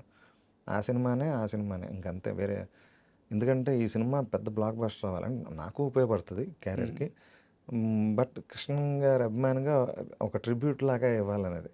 మా పొరపాటున మనం తప్పు చేస్తే ఇంకా అది లైఫ్లో అదొక మనకు రిగ్రెట్ ఉంటుంది, ఉండిపోతుంది. అందుకని చెప్పి తర్వాత కూడా సినిమా అంత పెద్ద హిట్ అయిపోయిన తర్వాత ఇమ్మీడియట్గా ఏదో కథ రాసుకుని వెళ్ళిపోవాలి, మనం అది ఇది కూడా లేదు మాకు. నాకు పర్టికులర్గా. బట్ ఇక్కడ సారీ టు ఇంటరప్ట్ యూ, నాకు ఒక చిన్న విషయం తెలిసింది.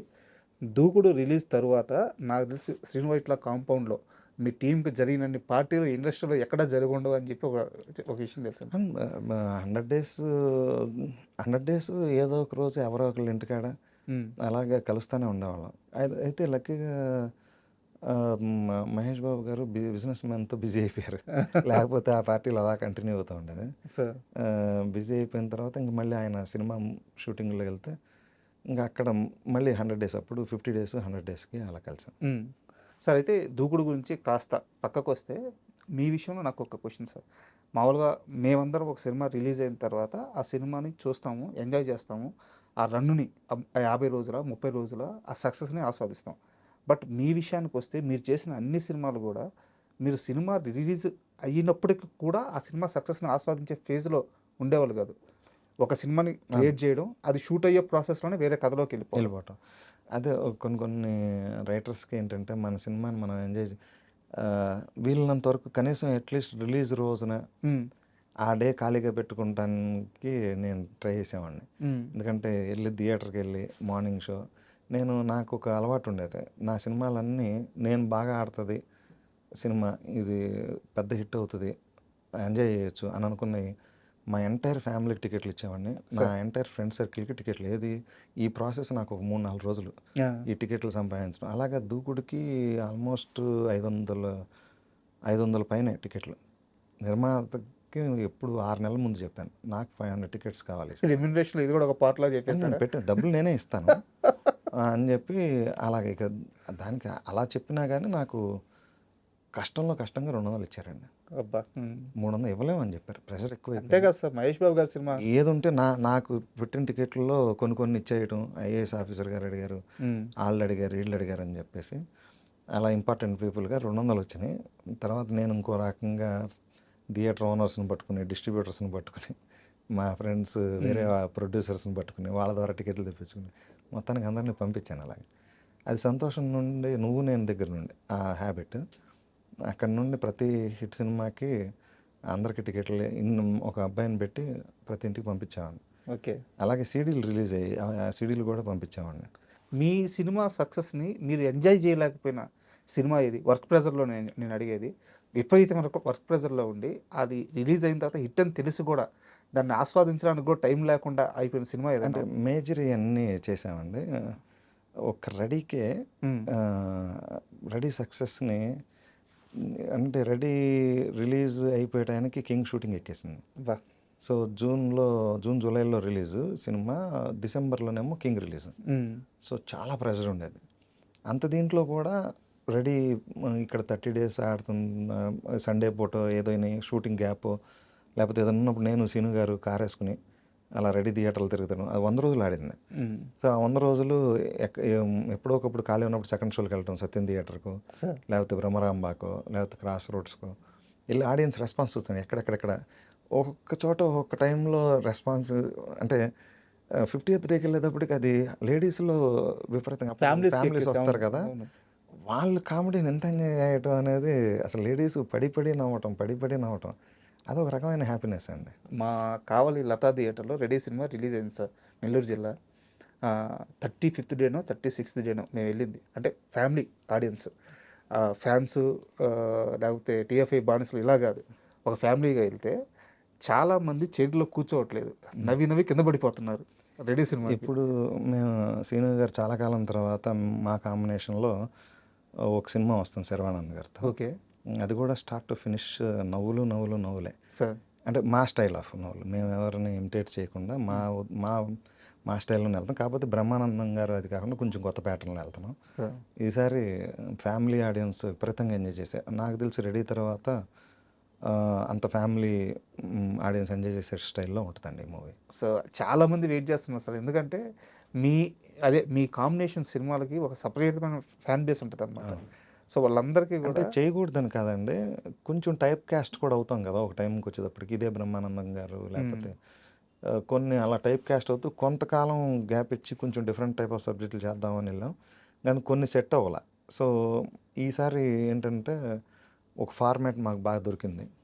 దొరికి ఇప్పుడు దీన్ని మనం బాగా చేయొచ్చని చెప్పి హిలేరియస్‌గా ఉంటదండి ఫుల్ లెంత్ మీరు ఎంజాయ్ చేస్తారు.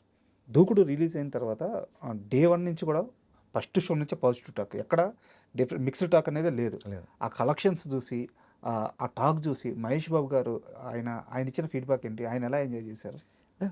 ఆయనకు ఒక్కసారి అంటే సినిమా ఆయన మామూలుగానే కాన్ఫిడెంట్‌గా ఉన్నారు. సినిమా చూసి ఇక ఏండి సూపర్ హిట్ సినిమాకి ఎలా ఉంటుందంటే, హ్మ్. మేము నైట్ షో చూసాము. ఆల్మోస్ట్ మహేష్ బాబు గారి ఇంటికాడ దగ్గర నుండి మేము ఇంటికెళ్ళేటప్పటికి 3 అయింది. హ్మ్. మళ్ళీ 7:00 షో. మళ్ళీ లెగిసి స్నానం చేసి మళ్ళీ మెయిన్ థియేటర్ సార్. వెళ్ళిపోయాం. మళ్ళీ అక్కడ అసలు అభిమానులు, గోల విపరీతం. అసల నిద్ర లేకపోయినా మళ్ళీ మ్యాట్‌నీకి ఇంకో థియేటర్ ఆ ప్రసాద్ రోజు బాగా గుర్తు సార్. 'సుదర్శన్' థియేటర్‌లో అవును. అద్దాలు అవన్నీ అవును. బ్రేక్ పైకి అయిపోయి పైకి కింద ఫ్యాన్స్ అసలు బయటికి పోనీలేదు. పని లేదు. అవును. అసలు హ్యూజ్ ఇది. మెంబర్స్ అక్కడ. ఫస్ట్ మేము ప్రతి సినిమా ప్రసాద్స్‌లో మార్నింగ్ ఎళ్తామండి. తర్వాత అక్కడి నుండి మెయిన్ థియేటర్‌కెళ్తాం. ఆ తర్వాత సత్యం థియేటర్‌కొచ్చేవాళ్ళం. ఇలా రెస్పాన్స్ చూసుకుంటూ ఉండేవాళ్ళం. హ్మ్. మాకిదే ఒక వారం, 10 రోజులు పట్టేది. కాకపోతే కొంచెం ఏదన్నా రైటింగ్‌లో బిజీగా అదే రెడీ అప్పుడు మళ్ళీ కింగ్‌కి కథ ఇవ్వాల్సింది అదే. పరిస్థితి వచ్చి. ఇంకా అదేంటంటే నాకేమో ప్రతి థియేటర్ తిరగాలని ఉండేది. ఆ! కానీ తర్వాత మా కోన గారు ఏంటంటే సినిమా మీద సినిమా ఎక్కించేసేస్తా ఉన్నాడు. ఏదో ఒకటి ఇంకొకటి పెట్టేస్తే గోపి అవన్నీ కాదు ముందు అని ఆయన సినిమా అయిపోయిన తర్వాత నాకు కూడా ఒకటి అలవాటు ఏంటంటే సినిమా చేసిన దాన్ని రెస్పాన్స్ చూడటం కోసమే తప్ప దాని హ్యాంగ్ ఓవర్లో ఉండేవాడిని కాదు నేను. హ్మ్. హ్మ్. దూకుడు రైటర్ని, నేను దూకుడు రాశాను లేకపోతే ఇంకోటి ఏదో ఇట్లాంటి ఆ టోన్ లేదండి. ఇంకా కొత్తగా నెక్స్ట్ సినిమా ఏం చెప్పాలి, దానికి నాకు మెటీరియల్స్ ఏంటి, ఎక్కడ ఏదో ఒక ఇన్స్పిరేషన్ కావాలి కదండి. సో, ఎలాగో అంటే నేను ఇది చాలా సీరియస్ క్వెషన్ అడగాలనుకున్నాను. ఎలాగో మీరే టాపిక్ తెచ్చారు కాబట్టి. ఎందుకు ఉండకూడదు సార్ హ్యాంగ్ ఓవర్‌లు? ఎందుకంటే 'దూకుడు' లాంటి కథ ఇచ్చిన గోపీమోహన్ ఈరోజు చాలామందికి గోపీమోహన్ పేరు తెలుసు. గోపీమోహన్ అనే పేరు ఒక బ్రాండ్ అని తెలుసు సక్సెస్‌కి. బట్ గోపీమోహన్ ఫేస్ చాలామందికి ఈ రోజుకి తెలీదు.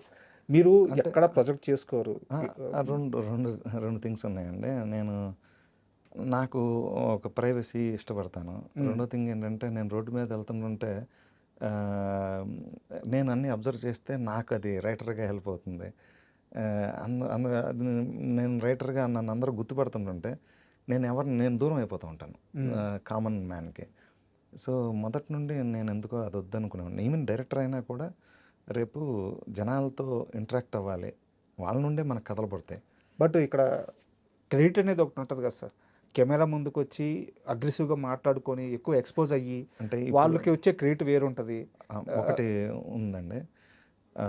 మనకి మనకు క్రెడిట్ అనేది సక్సెస్ ఉన్నప్పుడు ఎలా హైలో ఉంటదో, హ్మ్. కొంచెం తగ్గినప్పుడు కూడా తగ్గుతది. హ్మ్. మనల్ని ఒకరోజు వచ్చినప్పుడు మనకి హై క్రెడిట్ ఫీల్ అయిపోయి లెగిసి మాట్లాడేవాడు ఉంటాడు. ఇంకొకప్పుడు మనల్ని పట్టించుకొని కూడా పట్టించుకోరు. హ్మ్. వస్తే కూడా. ఈ రెండోది ఉంటది చూడండి. ఈ రెండోది ఒక క్రియేటర్‌కి చాలా ప్రాబ్లమ్ అండి. సార్. అంటే అరే! మన సక్సెస్ ఉన్నప్పుడు ఇతను ఇంత వాల్యూడ్‌గా మాట్లాడి, కొంచెం సక్సెస్ తగ్గిన వెంటనే అసలు కనీసం మన ఎంక కూడా చూడట్లేదేంటి హ్మ్. అనే ఫీలింగ్ ఉంటుంది. సో, నేను అసలు ఈ 2 పెట్టుకోదలుచుకోలేదు.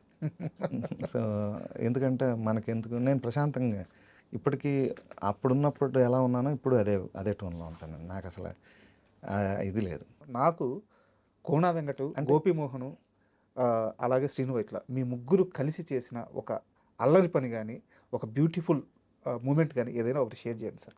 అల్లరి పని ఏం లేదు గానండి. మేము సిట్టింగ్స్‌కెళ్ళినప్పుడు ఆయన అప్పుడు సినిమాటిల్ గారు కుకింగ్ చేస్తూ ఉండేవారు. హ్మ్. హ్మ్. అలాగా మేమేంటంటే రెడీ అప్పుడు, కింగ్ అప్పుడు ఎళ్ళిపోయి ఆ చేపల మార్కెట్లు, ఈ కోళ్ళ మార్కెట్లు ఈట్లకుండే ఎళ్ళి హ్మ్. దాంట్లో ఏదో ఒకటి సెలెక్ట్ చేసుకొని, మళ్ళీ అక్కడికొచ్చి నైటు ఆయనే కుకింగ్ చేసి హ్మ్.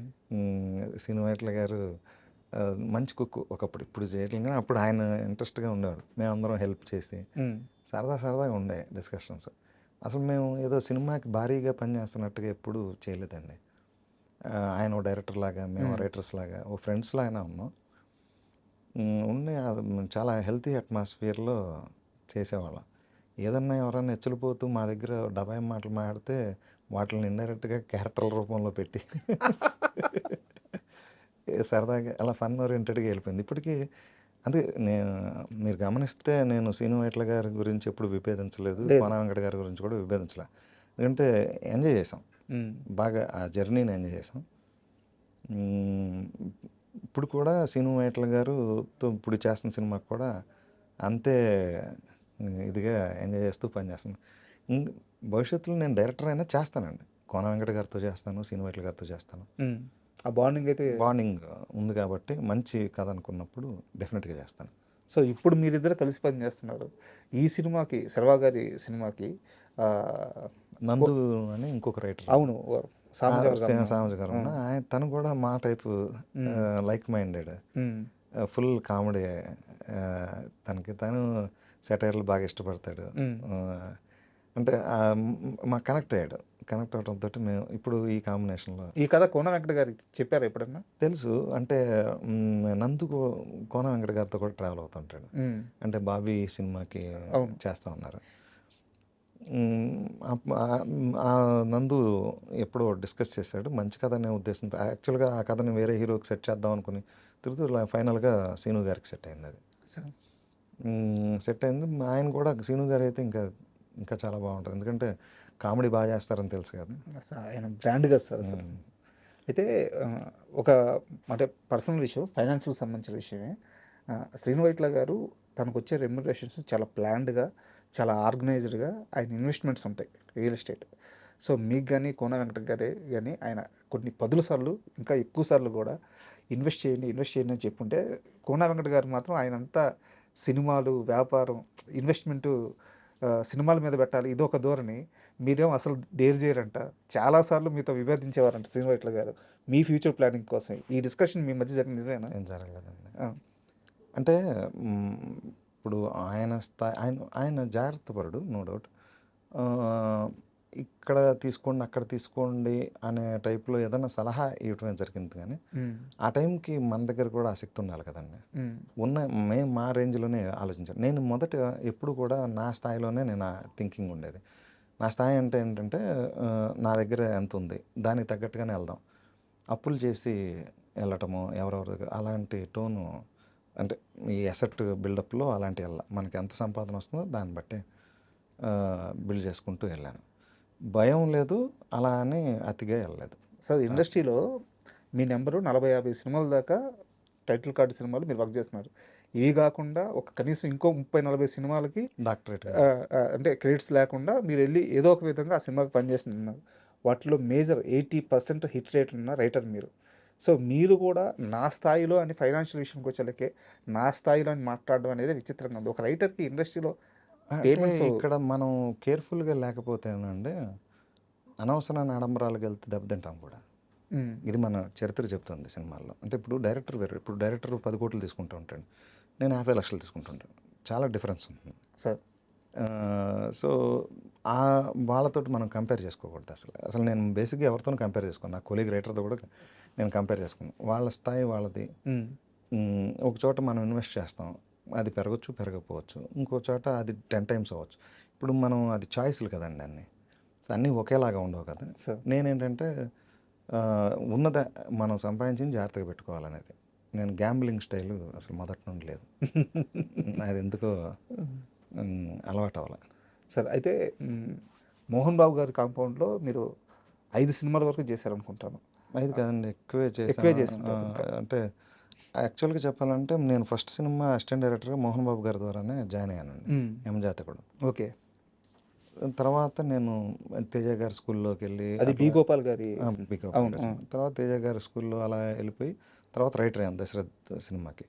తర్వాత ఎప్పుడో చాలా కాలం తర్వాత నేను రైటర్ అయ్యానని తెలిసి ఆయన పిలిచి, ఇంకా అంటే మాకు ఫ్యామిలీ ఫ్రెండ్స్, మా అన్నయ్య వాళ్ళు బాగా క్లోజ్ మోహన్ బాబు గారికి. సో అలాగా ప్రతిదానికి పిలవటం, అంటే ఆయన చేసే ప్రతి సినిమాని అంటే చూపించటము, దాని కరెక్షన్స్ అడగటము, లేకపోతే ఏదన్నా ఒక ట్రాక్ రావట్లేదు రమ్మంటము, అలా ప్రతి దాంట్లోనూ ఏదో ఒకటి ఇన్వాల్వ్ చేసుకుంటున్నారు. నాకు తెలిసి ఆల్మోస్ట్ దేనికైనా రెడీ, పాండవులతో మీద దూసుకెళ్తా. మీరు చేసిన అన్ని సినిమాలు గుడ్ నెంబర్స్ మేక్ చేసినవి, అన్నీ పాజిటివ్గానే పాజిటివ్ సినిమాలే చేశారు ఆ కాంపౌండ్లో. మాకు కూడా ఆయన అంతే ఫ్రీడమ్ ఇచ్చేవారు. బట్ ఇక నా డౌట్ ఏంటంటే, మోహన్ బాబు గారి కాంపౌండ్లో పనిచేయాలంటే పని చేసిన వాళ్ళకి తెలుసు అక్కడ ఎలా ఉంటుంది ఏందనేది. బట్ బయట చాలామంది భయపడతారు, వాళ్ళు భయపెడతారు. సో రకరకాల కామెంట్స్ ఆ కాంపౌండ్ మీద చేస్తూ ఉంటారు. అంటే నాకు మోహన్ బాబు గారు అంటే చాలా ఇష్టం. మాతో ఎప్పుడు ఒక రూడ్ బిహేవియర్ కానీ, పిచ్చిగా మాట్లాడటం కానీ అసలు ఎప్పుడు లేదు. చాలా మర్యాదగా, చాలా కంఫర్టబుల్గా చూసేవారు. ఆయన చాలా సరదా మనిషి అండి. ఆయనతో ఉంటే భలే టైం పాస్ అవుతూ ఉంటుంది. ఆయన ప్లానింగ్, ఆయన మాటలు, ఆయనతో ఎంతసేపు ఉన్నా మాకు బోర్ కొట్టేది కాదు. సార్ చాలా మంచి మనిషి. అంటే సినిమా ఇండస్ట్రీలో బయట ప్రొజెక్షన్స్ వేరుంటాయి, మనం ఇంటర్నల్గా తిరిగేటప్పుడు మనకి A to Z తెలుస్తూ ఉంటాయి. ఆయన చాలా చిన్నపిల్లల టైప్లో చాలా చాలా చాలా మంచి మనిషి. చాలా ఓపిక అన్నీ. అంటే ఆ యాంగిల్ అసలు బయట ఎవరో చూసుండరు. చాలా తక్కువ మంది. ఆయన ట్రీట్ చేసే విధానంలో అద్భుతమైన పాయింట్ ఇదని పర్టికులర్‌గా ఒక ఇన్సిడెంట్ ఏదన్నా గుర్తుంటే చెప్పండి సార్? అన్నీ అండి. మేము ఫ్లైట్ దిగిన దగ్గర నుండి ఆళ్ళ ఇంట్లో ఎక్కడుండాలి, ఎక్కడ పెట్టాలి, వాళ్ళకి మధ్యాహ్నం ఫుడ్ ఏ టైంకి రమ్మనాలి, ఎంత మెటిక్యులస్ ప్లానింగ్ ఉంటుందంటే అంత ఇదిగా ఆయనతో పాటు మమ్మల్ని చాలా చోట్లకి తీసుకెళ్లారు. కొచ్చిన్ తీసుకెళ్లారు. హ్మ్. ఎక్కడెక్కడికో ఏమయ్యా మిమ్మల్ని నంబర్ 1 హోటల్‌లో పెడతానయ్యా అని చెప్పి సార్. తీసుకెళ్ళి మమ్మల్ని రైటర్స్‌ని అయితే చాలా అద్భుతంగా చూసుకున్నారు. మమ్మల్ని బ్యాంకాక్ ఒకసారి తీసుకెళ్లారు. హ్మ్. టికెట్లేసుకి. రండయ్యా సరదాగా అని చెప్పి తీసుకెళ్ళారు. ఓకే. జస్ట్ అలా అంటే చిల్ అవ్వడం. నెక్స్ట్ కథ కూడా మాట్లాడుకుందాం. హ్మ్. రండి అన్నట్టుగా ఆయన బర్త్‌డేలకి తిరుపతికి తీసుకెళ్లారు. చంద్రబాబు నాయుడు గారు వాళ్ళందరి సమక్షంలో మా అందరికి మమ్మల్ని గౌరవించారు. సార్. సో, అలా అని కాదండి. చాలా ఆయన ఇచ్చే రెస్పెక్ట్, ట్రీట్మెంటు నాకు తెలిసి నేను ఇండస్ట్రీలో అంత రెస్పెక్ట్ అంటే హిట్ అయినప్పుడు చూస్తారు. అలా కాదు. ఈయన హిట్, ఫ్లాప్ సంబంధం లేదు. ఆ గౌరవం అయితే రెగ్యులర్‌గా ఇచ్చేవారు. అయితే హీరో సునీల్ గారు మీకు చాలా క్లోజ్ ఫ్రెండ్. కెరీర్ స్టార్టింగ్ నుంచి ఇప్పటికి కూడా. ఈ రోజు కూడా ఈ రోజుకి ఫ్రెండ్‌షిప్ కూడా డేనే క్లోజ్ ఫ్రెండే. ఆయన ఎప్పుడో హీరోగా మంచి పీక్స్‌లో ఉన్నప్పుడే గోపి కథ రెడీ చేసుకో మనం సినిమా చేద్దాం. నాకొక మార్కెట్ వచ్చేస్తుంది. మార్కెట్ వచ్చినప్పుడు చేద్దామన్నారు. మా సినిమా కూడా ఓకే అయిపోయింది. హ్మ్. అనిల్ సుంకర్ గారు ప్రొడ్యూసర్. ఫస్ట్ మల్లా విజయప్రసాద్ గారు, తర్వాత అనిల్ సుంకర్ గారు. ఆల్మోస్ట్ టేక్ ఆఫ్ దిస్ దాకా కూడా వెళ్ళింది. ఆ టైంలో అనుకోకుండా సునీల్‌కి 1, 2 ఫ్లాపులు పడినాయి. దాంతో ఏంటంటే మేము అనుకున్న కథ కొంచెం స్పాన్ ఉన్న కథ. ఆల్మోస్ట్ అప్పటికి 20 కోట్ల దాకా ఖర్చు అవుతుంది. సో, ఆ టైంకి 10, 12కి మించి ఎళ్ళట్ల. సో, దాని గురించి అనిల్ సుంకర్ గారు ఏంటంటే నెక్స్ట్ సినిమా చేద్దాం. ముందు ఆ 12లో అయిపోయేటట్టుగా ఒక స్క్రిప్ట్ ఏదన్నా ఫినిష్ చేసి, నెక్స్ట్ సినిమా కొంచెం మార్కెట్ పెరిగితే మనం చేద్దాం అన్నట్టుగా హోల్డ్‌లో పెట్టారు. ఆ నెక్స్ట్ సినిమా ఏదైతే సునీల్ గారు చేశారో అది కూడా ఆడల. హ్మ్. అది ఇబ్బందయింది. దాంతో మార్కెట్ బాగా డౌన్ అయింది. సో, ఇంకా చేయటం కుదరలేదు. బట్ తర్వాత ఇప్పుడు నా క్వెషన్ ఏందంటే ఇది ఎందుకు అడిగానంటే ఒక డైరెక్టర్‌కి సెన్సిబిలిటీస్ హై లెవెల్‌లో ఉండాలి. క్రాఫ్ట్ మీద పట్టుండాలి. గోపి మోహను అన్ని విషయాల్లో very strong, very good writer. Cinema అవగాహన ఉంది. హిట్స్ ఇచ్చున్నారు. డైరెక్షన్ చేయడానికి ఇప్పుడు కాదు సార్ కనీసం 12 సంవత్సరాల క్రితమే అన్ని విధాల అర్హత ఉన్న మనిషి. అవును. ఇండస్ట్రీలో అందరికీ అంటే చిన్న చిన్న కథలు తీసుకొని కొత్త కుర్రాళ్ళకి కూడా డైరెక్షన్ చేయాల్సి వస్తుంది. బట్ గోపి మోహను ఎప్పుడు ఆ బ్లాస్ట్ చేసేది. చాలామంది వెయిట్ చేస్తున్నారు. చేద్దామనండి. నేను మంచి సినిమా చేద్దామని. హ్మ్. డెఫినెట్‌గా నేను ఆ ప్రయత్నాలు లాస్ట్ 3, 4 ఇయర్స్‌గా కూడా గట్టిగానే ఉన్నాను. ఆల్మోస్ట్ శర్వానంద్ ఒక టైంలో అయితే ఓకే చేసేసాడు కూడా. చేసేసరికి ప్రొడ్యూసర్‌ని ఓకే చేసుకోవాల్సిన పరిస్థితి వచ్చిన టైంలో కరోనా వచ్చింది. హ్మ్. ఆ కరోనా ఆయన ప్రాజెక్టులు డిలే అవ్వటం. నేను కూడా అప్పటికే నేను చెప్పే టైంకి 2 ప్రాజెక్టులు రన్నింగ్‌లో ఉన్నాయి. ఆ 2 డిలే అవ్వటం. సరే నేను కూడా అప్పటికి 2 ఏళ్ళు వెయిట్ చేశాను. ఇంకో 2 ఏళ్ళు వెయిట్ చేయాల్సిన పరిస్థితి ఉంది. సో, మరి టూ మచ్ ఆఫ్ టైము దీని మీద అది రైట్ టైం కాదు కరోనా టైం అనుకుని నేను మళ్ళీ రైటర్‌గా కంటిన్యూ అవుతాను. ఇప్పుడు కూడా ఒక బిగ్ స్పాన్ సబ్జెక్ట్ ఒకటి వేసుకుని బిగ్ స్పాన్ అంటే ఖర్చుతో ఉన్నది కాదు. ఇక్కడ ఇంకో డౌట్ సార్. రైటర్‌గా బిగ్గెస్ట్ సక్సెస్ ఉండడం వల్ల డైరెక్షన్ లేట్ అయిందంటే ఒప్పుకుంటారా? అది కూడా జరిగి ఉండొచ్చు. అంటే ఏంటంటే ఇప్పుడు అందరూ ఇన్వాల్వ్ అవుతున్నారు. హ్మ్. హీరో సబ్జెక్ట్ ఉన్నప్పుడు వాళ్ళు కూడా పార్టిసిపేట్ చేయాలని. ఇలా ఉంది. గబుక్కని గోపిమోహన్ గారు ఆ పార్టిసిపేషన్‌కి ఒప్పుకుంటారో, ఒప్పుకోరో, ఆయన చెప్పింది వేదంలా తీస్తారో, హ్మ్. ఇలాంటివి ఉంటాయి కదా! నేను యాక్చువల్‌గా సబ్జెక్టు బాగుంది అని చెప్తే ఎవరి ఐడియానైనా తీసుకుంటాను సార్. కథలో. నాన్‌సెన్స్‌ని తీసుకోలేను. అంటే ఇంత ఎక్స్‌పీరియన్స్ ఉండి నేను కాంప్రమైజ్ అవ్వకూడదు. సో, అది కూడా అయ్యుండొచ్చు కొంతమంది. కాకపోతే ఇప్పుడు బలంగా ఉన్నదేంటంటేనండి, నాకు ఒక కన్విక్షన్‌లో ఉన్న సినిమానే చేయాలని ఉంది. హ్మ్. నా స్ట్రాంగ్ అంటే 25 ఏళ్ల క్యారియర్‌లో నేను గమనించిన అంశాలు కొన్ని వందలున్నాయి. దాంట్లో ఇప్పుడు కామెడీ మాత్రమే మీరు చూస్తున్న ఒక స్ట్రిక్ట్ కామెడీ మాత్రమే. ఇది కాకుండా నేను అసలు ఒరిజినల్ సినిమా లవర్‌గా నేను చూసిన సినిమాలు, నేను ఇన్‌స్పైర్ అయినయి ఇంత మట్టుకు అవి కథల కింద చేసినవి చాలా తక్కువ. హ్మ్. సో, నా డైరెక్షన్‌లో అవి మీరు చూడగలరు. అవి చేయటానికి ఏంటంటే కొంచెం ఒక రైట్ హీరో దొరకాలి. రైట్ ప్రొడ్యూసర్ నన్ను బిలీవ్ చేసే ప్రొడ్యూసర్ దొరకాలి. ఇప్పుడేంటంటే కొంచెం ఈ పాన్ ఇండియా మోజులో ఉన్నారు కొంతమంది. ఈ రకరకాలుగా ఉన్నాయి కదండీ. సో 1 or 2 ఇయర్స్‌లో మళ్ళీ ట్రాక్‌లో వచ్చి మంచి సినిమా చేస్తాను. అంటే అంత కాన్ఫిడెంట్‌గా ఉన్న స్క్రిప్ట్ ఉంది నా దగ్గర. సార్. సో ఇప్పుడు కొంచెం స్టెబిలైజ్ అయ్యి ఇప్పుడు సీను గారి సినిమాలు ఇయన్నీ ఒక 3, 4 సినిమాలున్నాయి. అవి అయిపోంగానే నా డైరెక్షన్‌ది డెఫినిట్‌గా నిర్మాత కోసం చూస్తున్నాను. ఎవరు కథ వింటానన్నా పాజిటివ్‌గా చెప్తాను. అప్పట్లో గల్లా జయదేవ్ గారి రెండో అబ్బాయితో కూడా మీరు డైరెక్షన్‌లో సినిమా ఉన్నాను. కన్ఫర్మ్ వాళ్ళు అయిందా? ఇంకా ఇప్పుడే రెడీగా లేరండి. వాళ్ళకి కథ నచ్చింది. హ్మ్. వాళ్ళు కొంచెం టైం తీసుకొని చేద్దాం. వాళ్ళ అబ్బాయి మ్యారేజ్ ఏదో సెట్ అయింది కదండీ. సార్. చేద్దాం అనుకున్నారు. సరే అది అనౌన్స్ అంటే అఫీషియల్‌గా కాదు కానీ అనౌన్స్ అవ్వలేదు. మీడియాలో ఆర్టికల్స్ కూడా న్యూస్ కూడా వచ్చేసింది. వాళ్ళప్పుడు కొంచెం తొందరగా వద్దామని అనుకున్నారు. హ్మ్. మళ్ళీ ఎందుకో తర్వాత కొంచెం టైం తీసుకొని చేద్దాం అని అనుకున్నారు. ఇంకా sir. So we should respect their. అంతే కదా సార్. సో ఫైనల్‌గా మీరు దూకుడు తీసిన మహేష్ బాబుని, ఈరోజు వారణాసి చేస్తున్న మహేష్ బాబుని ఆ గ్రాఫ్ చూస్తుంటే ఎలా అనిపిస్తుంది? అసలు పొందలేను. అన్ఇమాజినబుల్ కదా! అప్పుడు డేస్‌కి ఇప్పటికి క్రేజ్ 10 టైమ్స్ పెరిగిపోయింది. సార్. ఫ్యాన్ ఫాలోయింగ్ కూడా అలాగే పెరిగిపోయింది. అప్పుడు మేము మహేష్ బాబు ఫ్యాన్ అంటే టెక్నీషియన్స్‌లో ఇప్పుడు చాలామంది ఉన్నారు. హ్మ్. ఇప్పుడు అందరూ ఇప్పుడు అందరూ బాబు ఫ్యాన్స్. అలాగా చాలా మంది ఉన్నారు. పైగా ఇంటర్నేషనల్‌గా వెళ్ళాలని ఎప్పటి నుండో మా అందరికీ కోరిక. సార్. ఫ్యాన్స్‌గా కానీ, ఒక రైటర్స్‌గా కానీ. తను అసలు తెలుగు సినిమాల్లోనే అందంగా ఉండే హీరోల్లో యూనిక్‌గా అంటే మన నార్త్ ఇండియాలో కూడా ఆయన ఈజీగా డైజెస్ట్ అవుతాడు. సో ఇది రైట్ టైం. రాజమౌళి గారు లాంటి ఒక big director, pan India director, ఆయన ప్రాజెక్ట్‌కి రైట్ లాంచ్ కదా! ఇంకా సినిమా కూడా అద్భుతంగా ఉంటుందని నా ఫీలింగ్ అండి. సార్.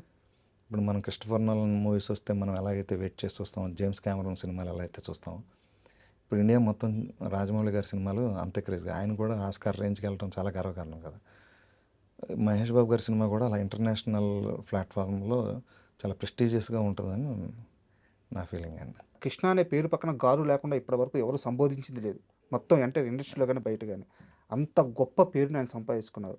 ఆ తండ్రి లెగసీని కాపాడడానికి ఆయన చేసే సినిమాలు కానీ, ఆయన జీవించే విధానం కానీ, ఆ చిన్నపిల్లలకి గుండె ఆపరేషన్లు కానీ, ఆ కృష్ణ గారి అబ్బాయి మహేష్ బాబు అని చెప్పుకునే విధానంలో ఆయన తీసుకునే జాగ్రత్తలు, ఆయన లైఫ్ స్టైలు ఎలా ఉంటుంది సార్ డెసిషన్ మేకింగ్స్? మీ దగ్గర నుంచి చూసిన వ్యక్తి కాబట్టి.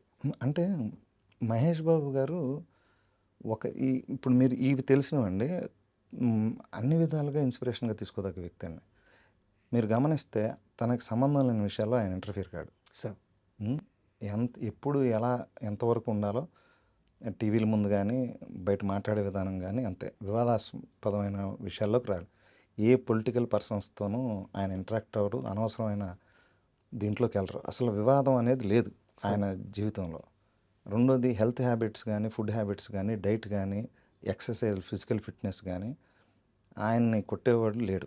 అంటే ఆయన మొత్తం ఇండస్ట్రీలో ఉన్న హీరోలందరూ కూడా ఆయన్నే ఫాలో అవుతారు. ఈవెన్ మా శ్రీను వైట్ల గారు కూడా ఆయన దగ్గర నుండి స్లిమ్ అవటం, అంటే ఫిట్గా ఉండటం. అప్పుడు దాకా ఆయన ఫుడ్ హ్యాబిట్స్ అన్ని కార్బ్స్ ఎక్కువ తినేస్తూ అలా ఆయన నోరు కట్టేసుకుని మరి అంటే ఎంత తినాలి అసలు మనిషికి ఇంతకంటే అవసరం లేదు అలా అంత కాన్షియస్గా ఉంటారు. అలాగే ఫ్యామిలీ బాండింగ్ అద్భుతం. మీరు గమనిస్తే అంటే మమ్మల్ని కూడా ఆయన దూకుడప్పుడు మా ఫ్యామిలీతోటే రమ్మని చెప్పి ఆయన వాళ్ళ ఇంటికి డిన్నర్స్కి కానీ అంత ఫ్యామిలీ బాండింగ్ అది బాగుంటుంది. వాళ్ళ పిల్లలతో కూడా ఆయన చాలా బాగుంటారు. ఒక తండ్రిగా కూడా బాగుంటారు. కొడుకుగా తండ్రి గర్వపడే రేంజ్కి వెళ్ళాడు. అంటే ఎగ్జాంపుల్ కింద ఏ విధంగా తీసుకున్న రిలేషన్స్ పరంగా తీసుకున్న ఆయన టాప్. ఒక తండ్రికి ది బెస్ట్ కొడుకు. అలాగే పిల్లలకి బెస్ట్ తండ్రి. ఇంకా నమ్రత గారిది వాళ్ళ బిగినింగ్ జర్నీ కూడా నేను చూశాను. వంశీ అప్పుడు మేము అసిస్టెంట్ డైరెక్టర్గా పనిచేశాను. So they are very good couple. And Mahesh Babu garu ఎప్పుడు నవ్వుతూనే ఉంటాడు. సీరియస్నెస్, ట్యాంట్రమ్స్ వాళ్ళలేదు. సెట్కి వచ్చారంటే ఆయనకు ఒక ఆరా ఉంది. ఆయనతో కూర్చోవాలి, మాట్లాడాలి అని అందరూ ఫీల్ అయ్యేంత ఉంటుంది. ఎప్పుడైనా ఆయన గురించి ఒక నిర్మాత బ్యాడ్గా మాట్లాడటం, ఒక డైరెక్టర్ ట్విస్టెడ్గా మాట్లాడటం చూసారు ఎప్పుడైనా? అసలు పొరపాటున కూడా ఉండదు. ఆయన కూడా ఒక టెక్నీషియన్స్ గురించో లేకపోతే ఒక డైరెక్టర్ గురించి బ్యాడ్గా మాట్లాడటం, కాంట్రవర్షియల్గా మాట్లాడటం అలా ఎప్పుడు ఉండదు, పబ్లిక్లో ఉండదు. ప్లస్ ఇలాంటి వాటిల్లో కూడా హెల్ప్ఫుల్గా ఉంటారు. మా సినిమాలకు పనిచేసిన అసిస్టెంట్ డైరెక్టర్లు వాళ్ళు తర్వాత ఇప్పుడు వాళ్ళ పిల్లలకి ఫీజులు కావాలని వెళ్తే కూడా ఎప్పుడో 8 ఏళ్ల క్రితం పనిచేసిన వాళ్ళు వస్తే కూడా ఆయన హెల్ప్ చేసిన సందర్భాలు ఉన్నాయి. బా. అంటే మనం ఇవి తెలుసు, హార్ట్ ఆపరేషన్స్ అది అందరికీ తెలుసు. తెలుసు. అవేం చిన్న విషయం కాదు సార్. అది అన్ని వేల మందికి గుండె ఆపరేషన్లు చేయటం అనేది సార్ ఇట్స్ నాట్ అంతే కదండి. ఇప్పుడు అభిమానుల్లో కూడా కొంతమంది చాలా హార్డ్ కోర్ అభిమాని ఇలా ఎవరు చనిపోయారు, లేకపోతే వాళ్ళకి ఏదో ప్రాబ్లం వచ్చింది అని అంటే ఏదో ఒక రకంగా ఇండైరెక్ట్గా సహాయం చేసిన సందర్భాలు చాలా సందర్భాలు ఉన్నాయి. అండ్ మేము దగ్గరుండి చూసేవాళ్ళం కదా. అదే అదే ఇప్పుడు మాకు చాలా ఇంటా ఉండేవాళ్ళం. సో కృష్ణ గారిది ఒక పంద, మహేష్ బాబు గారిది ఒక పంద. ఏది దానాలు చేయటంలో కానీ, హెల్ప్ చేయటం విషయంలో కానీ. ఈయన ఏంటంటే అవసరమైన వాళ్ళకే చేస్తాడు, అపాత్రంగా చేయడు. మళ్ళీ అది ఈయనలో ఉన్న గొప్పతనం. కృష్ణ గారు అయితే ఇంకా కృష్ణ గారు అంటే తెలిసిన వాడు వచ్చారు, వాళ్ళు ఎందుకు అడుగుతున్నారు ఏంటి అనేది కాకుండా హెల్ప్ చేసే మెంటాలిటీ అయింది. సార్ ఈయన అలా కాదు, రైట్ పర్పస్కి చేసే గుణం ఉన్న వ్యక్తి. పైగా టెక్నికల్గా కూడా మీరు సినిమాలని, ప్రోగ్రెసివ్ సినిమాలని ఇష్టపడతారు. ఆయన మురికి సినిమాలు అలా చేద్దాం అనేది ఏదో ఒకటి అరా చేసి ఉండొచ్చేమో కానీ మాస్ సినిమాలు, ఈయన తెలుగు సినిమా ప్రోగ్రెసివ్గా వెళ్ళాలనే థాట్తో చేసిన సినిమాలు ఎక్కువ ఉంటాయి. మీరు నెంబర్ ఆఫ్ టెక్నీషియన్స్ని ఎంకరేజ్ చేశారు ఆయన, మహేష్ బాబు గారు. ఇప్పుడు మీరన్నమాటే జూనియర్ ఎన్టీఆర్ గారు ఒక స్టేజ్ మీద అంటారు, ఆయన చేసిన ప్రయోగాలు, మహేష్ బాబు గారు చేసిన ప్రయోగాలు ఒక స్టార్ హీరో అయ్యండి ఎవరం చేయలేము, ఒక ఈజీ హిట్ ఆయన ఎప్పుడు తీసుకోలేదు, ఎప్పుడు ప్రయోగాలు చేస్తానే హిట్లు కొట్టారని చెప్పి. అంటే ఒక రకంగా చెప్పాలి అని అంటేనండి, ఈ బిగ్ హీరోస్ అందరిలోకి ఫస్ట్ సినిమా స్థాయిని పెంచింది ఆయనే. సార్ ఇది మన తెలుగు సినిమాని గమనిస్తే మీరు, అతడు ఆ టైప్ ఆఫ్ స్పాన్లో తీసిన సినిమా ఒక్కడు చార్మినార్ సెట్లు వేసి ఆ రేంజ్ లెవెల్కి తీసిన సినిమా. అప్పుడంతా మంది పల్లెటూర్లు, ఫ్యాక్షన్ సినిమాలు ఇట్లా ఏదో నడుస్తూ ఉన్నాయి. ఒక కొత్త డైమెన్షన్లో వీళ్ళు టక్కర దొంగ, ఒక కౌబాయ్ ఆ రేంజ్లో ఆ రోజుల్లో అంటే హిట్ ఫ్లాప్ కంటే కూడా ప్రోగ్రెసివ్గా ఉండాలని తీసిన సినిమాలు. సార్ టెక్నికల్గా చాలా, అంటే మంచి కెమెరామెన్ని తీసుకొచ్చారు ఆయన. అలాగే మ్యూజిక్ డైరెక్టర్లు అయితే మణిశర్మ గారితో నెంబర్ 1 హిట్స్ ఉన్నాయి. తర్వాత తమన్తో, దేవితో కూడా మంచి సినిమాలు ఇచ్చారు. సో ఆయన ఏంటంటే టెక్నీషియన్స్ అని రైట్ టాలెంట్ ఉన్న వాళ్ళని ఎంకరేజ్ చేయడం. ఫైట్ మాస్టర్స్, సార్ ఎంతమంది మంచి ఫైట్ మాస్టర్స్ని ఇంట్రడ్యూస్ చేశారు. అంటే చేయటుంటే ఆయన సినిమాలు చేసి చాలా ప్రొఫైల్కి వెళ్ళారు. సార్ ఈవెన్ కొట్టాల శివ గారికి మిర్చి తర్వాత శ్రీమంతుడిలో చాలా మంచి పేరు వచ్చింది. అలా ఆయన చాలా మంచి గుణం ఉందండి అందుట్లో అయితే, నో డౌట్. మా 14 రీల్స్ వాళ్ళకి 3 సినిమాలు 4 సినిమాలు చేశారు, 3 సినిమాలు చేశారు. సార్ 4 చేసినట్టున్నారు. తర్వాత అనిల్ సుంకర్ గారికి ఎప్పుడు మేము దూకుడు టైంలో పరిచయం అయినా అనిల్ సుంకర్ సర్లే నీకు ఎవరు చేశారు, మళ్ళీ నెక్స్ట్ కూడా చేస్తారు. ఆ మనిషిని వదలలేదు. వదలరు. అంటే చాలా అడుగుతూ ఉంటారు అనిల్ గారి గురించి కానీ ఇది కానీ. మేము కూడా ఎప్పుడో వచ్చాం, ఒక 4-5 ఏళ్ళకి ఎప్పుడైనా షూటింగ్ స్పాట్లో కలిసిన వెరీ పాజిటివ్గా నవ్వుతూ పలకరించడం, మాట్లాడటం అలా. Super sir. August 9 Mahesh Babu గారి అభిమానులకి, తెలుగులో చాలామంది కోట్ల మంది ప్రజలకి అది ఒక పండగ రోజు. ఆ పండగని ఇంకాస్త పెంచుతూ దూకుడు రిలీజ్ కాబోతుంది. సో అందరం థియేటర్కి వెళ్ళి ఆ మ్యానియాని, ఆ ఫీస్ట్ని ఎంజాయ్ చేద్దాము. Thank you very much sir. Thank you. And for more videos, Please subscribe to iDream channel. Subscribe to iDream Media. Please subscribe to iDream. Please subscribe to iDream. Please subscribe iDream. And please subscribe to iDream. For more videos, subscribe to iDream. please like, share and subscribe to the channel. Congratulations, iDream. Subscribe to iDream. Subscribe to iDream. So subscribe to iDream Media. iDream ki iDream team అందరికి huge congratulations. Please subscribe iDream Media. Please subscribe to iDream. Subscribe iDream. Please subscribe to iDream. iDream అంటే నా కళల channel subscribe చేసుకున్న నోరు తిరుగుతలేదు, మీరైతే గంట గుర్తు కొట్టండి. For more such videos, please subscribe to iDream. Subscribe to iDream. Please subscribe to iDream. Please subscribe iDream Media. Please do subscribe to iDream. Please subscribe to iDream Media. For best entertainment and information, please subscribe iDream. And don't forget to subscribe to iDream.